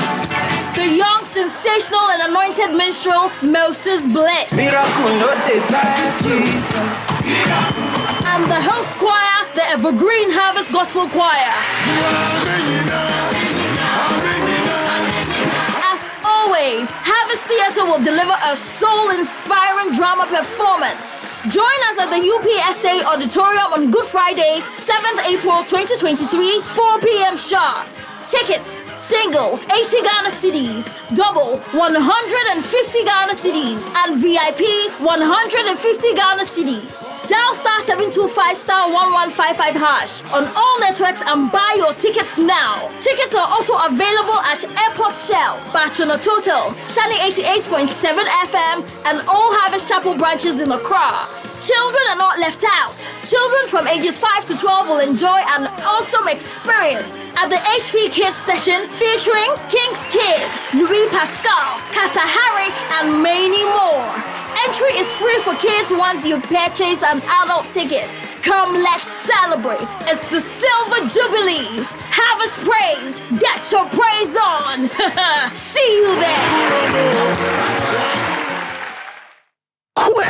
Bet365 is now officially available in Ghana. When you place a pre-match multi-bet on football, you go get bonus up to 70% to your winnings if your bet is successful. You can choose from markets like full-time results and both teams to score, from selected competitions including the Premier League, Champions League, and much more. Get this great offer when you visit the official site at bet365.com.gh. Over 18s only. Terms and conditions apply. Please gamble responsibly.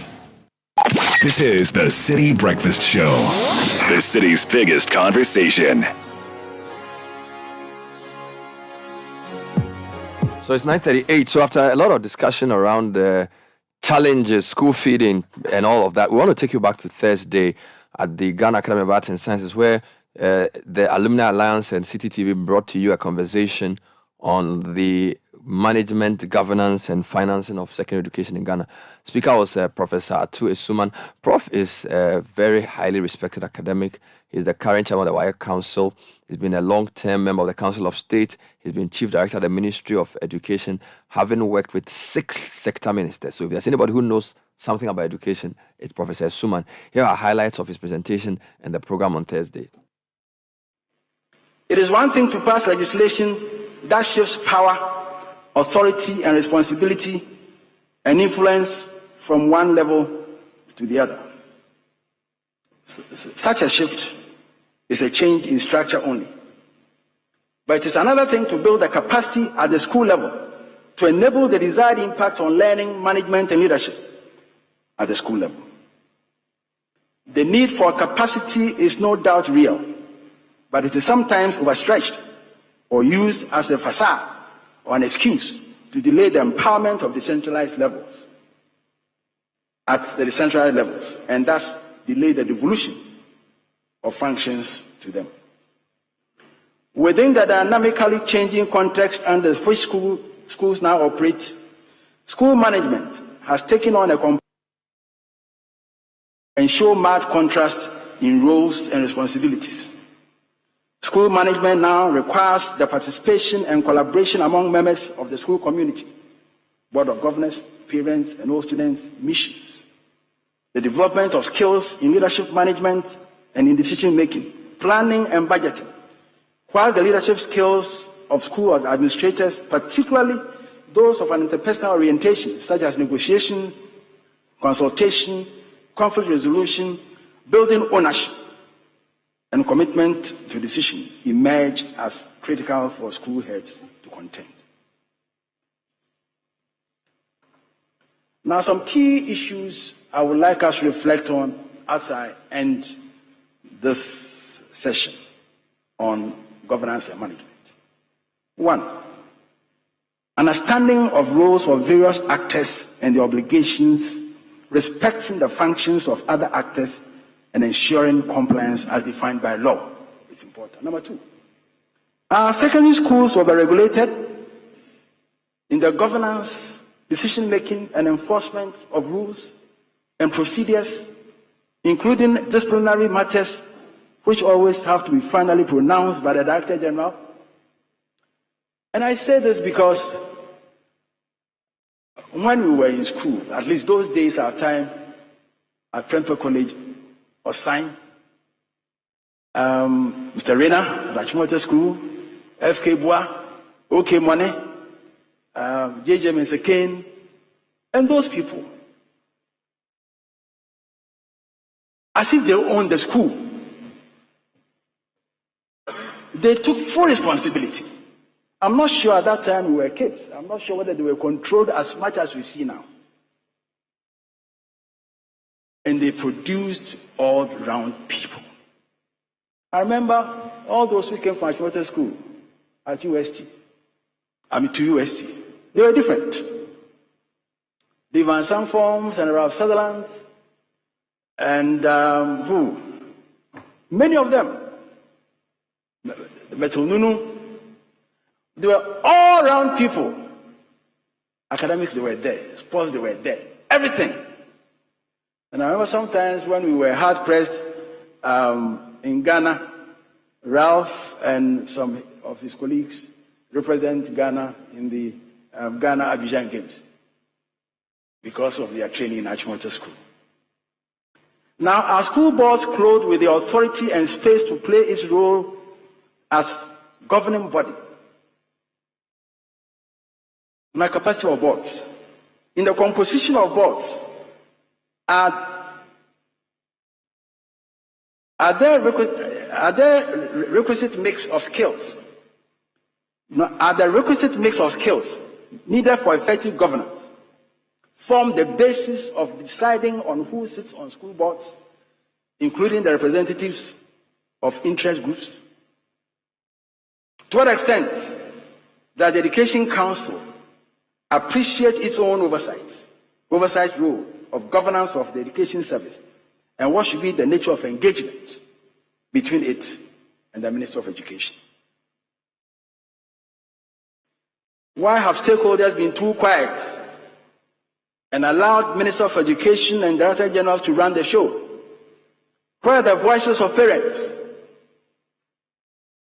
and the missions? All we hear is that we want our school back. Speak. And those students. Those schools are of different sizes and varied. A one-size-fits-all approach has been adopted in the regulation and management. Interestingly, all schools are classified, with Class A schools being about 60. Heads of schools, school management, and governing boards have little or no discretion to vary instructions received from the Director General or the Education Service or the Minister of Education. And the governing board and DS Council are normally always very quiet.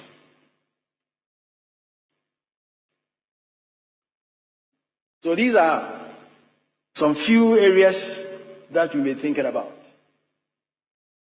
Now, financing of secondary education in Ghana.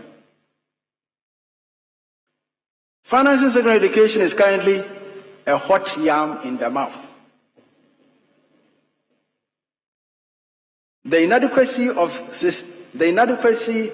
sustainable financing for secondary education is a major challenge in the running of schools. Indeed, decisions about education financing are necessarily political, and with the introduction of free SHS, spending on schooling, especially at the secondary level, has become more political than ever. In this section, my presentation will be guided implicitly by these 4 key questions on education financing. That's if time allows me to finish. How much should be spent on schooling, and what level of spending is reasonable? Who should pay for schooling? Parents, governments, other stakeholders, and how should the cost be shared? How may resources be distributed and allocated to the constituent parts of a school system? How do we increase education outcomes, access, equity, quality, at reduced or reasonable cost. I relate these questions to financing and sustaining the free SHS.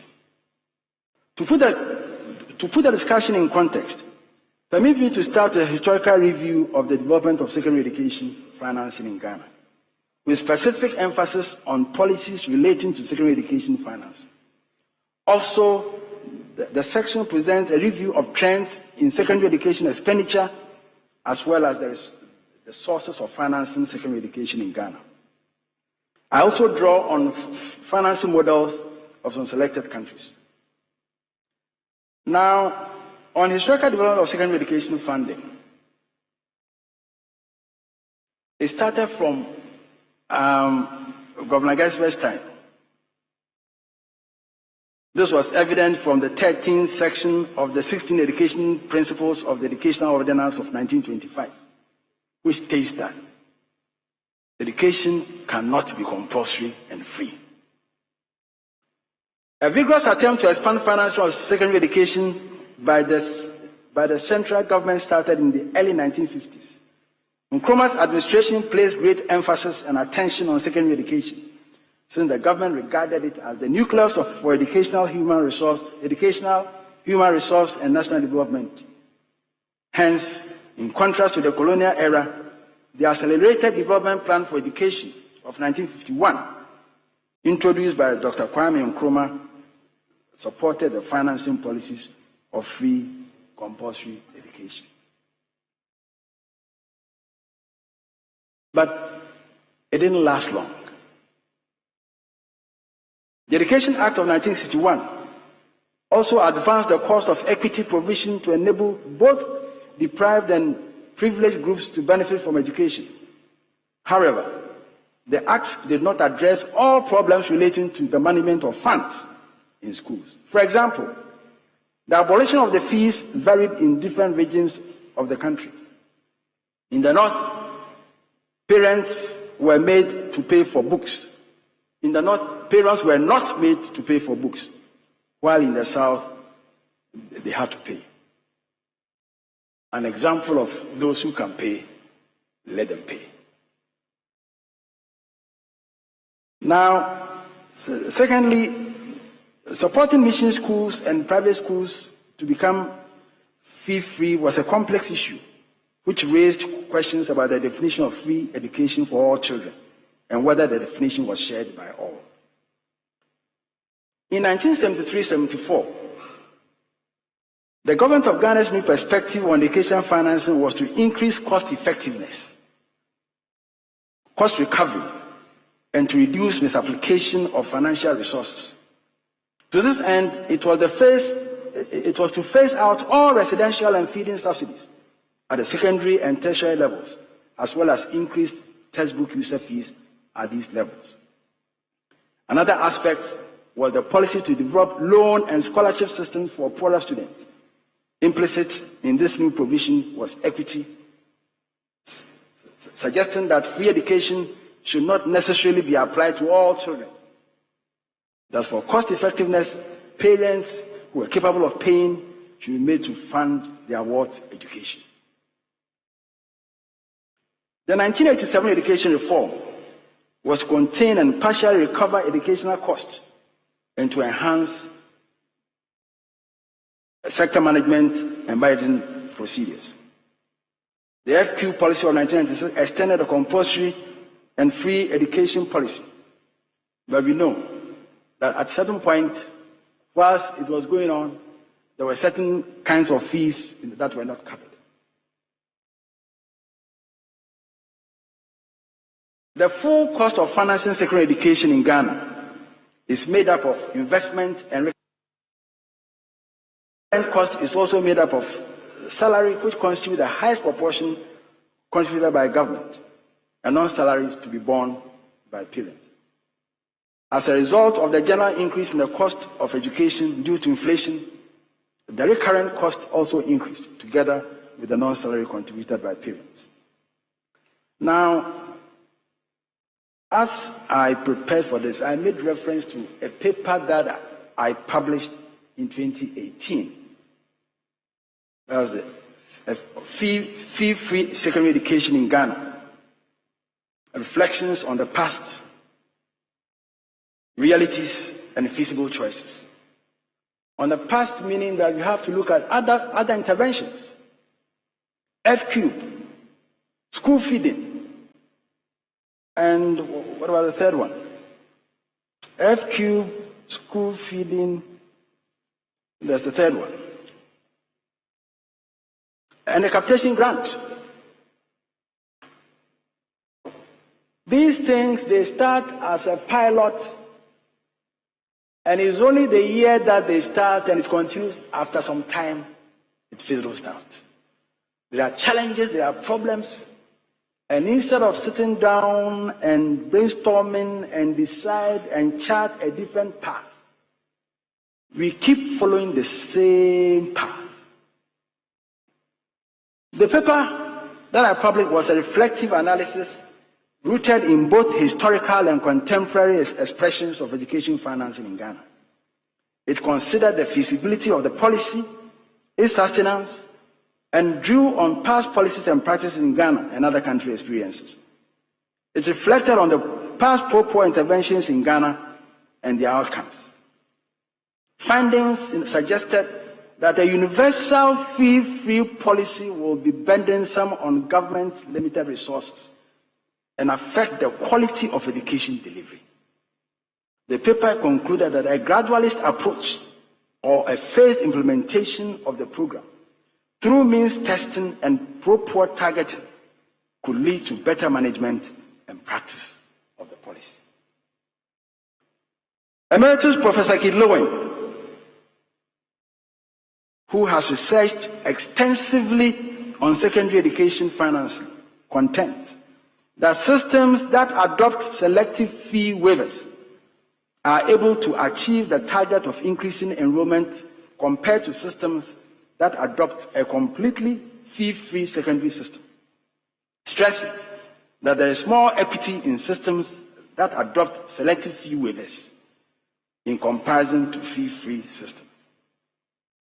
In a study in 2008, our own Professor Kwame Champion, now at Open University UK, pointed out that boarding fees alone constituted about 60% cost of the Ghanaian secondary school student. Per the details of the 2022 free SHS budget submitted to Parliament and approved, I didn't get the actual, but whether the actual or what was presented is neither here or there.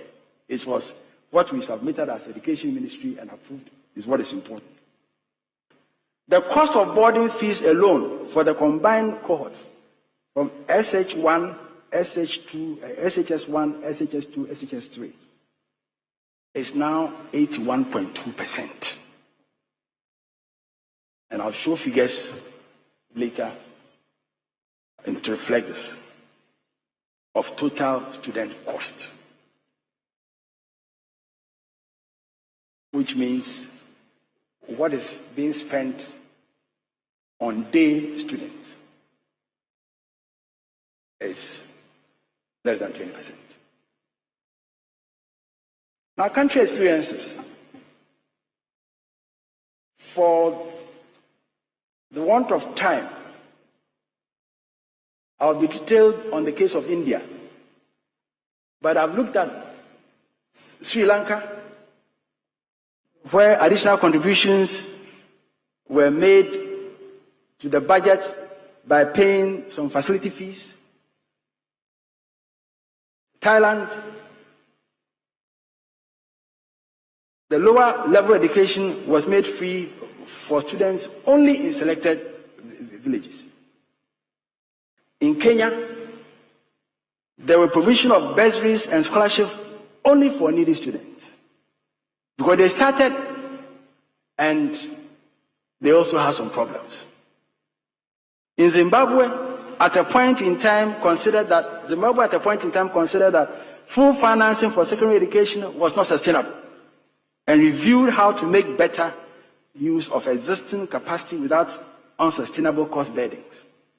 At a point, They explored whether the resources available could be used to contribute to less conventional modes of delivery, distance and mixed mode education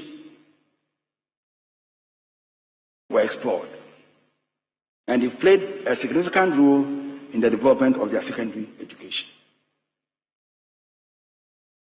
Malawi. In a study in Malawi, they recommended that if non-essential boarding was abandoned or charged at the full rate, secondary enrollments might be increased without additional expenditure. Uganda and so on and so forth. But the India one is interesting. Interesting because they thought seriously about it. Now, in India, in 2007, India attempted to universalize secondary education. Unlike elementary education, the Indian constitution does not guarantee commitment to making secondary and post-secondary education free. Prior to the implementation of the universalization program in 2007, the highest advisory body on education in India set up a subcommittee in 2004. Prior to in 2007, a body was set up in 2004 to prepare a blueprint for the program. At the end of the subcommittee's work, 3 major recommendations were made. I'll just read one. The program should be decentralized, with each state developing its own plan. Now, in India, expansion focused primarily on 4 main groups. These included street children, ethnic minorities, rural settlers, and child laborers. Each group had specific programs that targeted their special needs. For rural settlers, the government started by building pay-setter schools. The government encouraged the setting up of residential schools for ethnic minorities and also introduced residential bridge courses for street children and child laborers. But what I want to read is what the Prime Minister said when he was inaugurating this. The Prime Minister, at the launch of the universalization of secondary education, succinctly posited, and I quote, "We are setting out the goal of universalization or of universalizing secondary education. This is clearly the next steps after universalizing elementary education. While the goal is laudable, much work needs to be done before we are in a position to launch the scheme for universalization of access for secondary education." Professor Atu Esuman speaking there at the lecture organized by the Old Achimotans Akores OAA called Achimota Speaks. It was live on Citi TV on Thursday. Thanks for watching and listening. My name is Bernard Avle. Coming up next is Citi News at 10 with Hawa Idris Mustafa. Hawa, good morning. Good morning, Bernard. Coming up, Ghana Water Company Limited embarks on a revenue mobilization exercise to retrieve 4.7 million cedis audits by customers at Nungwa, and security officers in Boko to collaborate in investigating the shooting of 3 immigration officers leading to the death of 2. Details of our stories now. The Ghana Water Company Limited is embarking on a massive revenue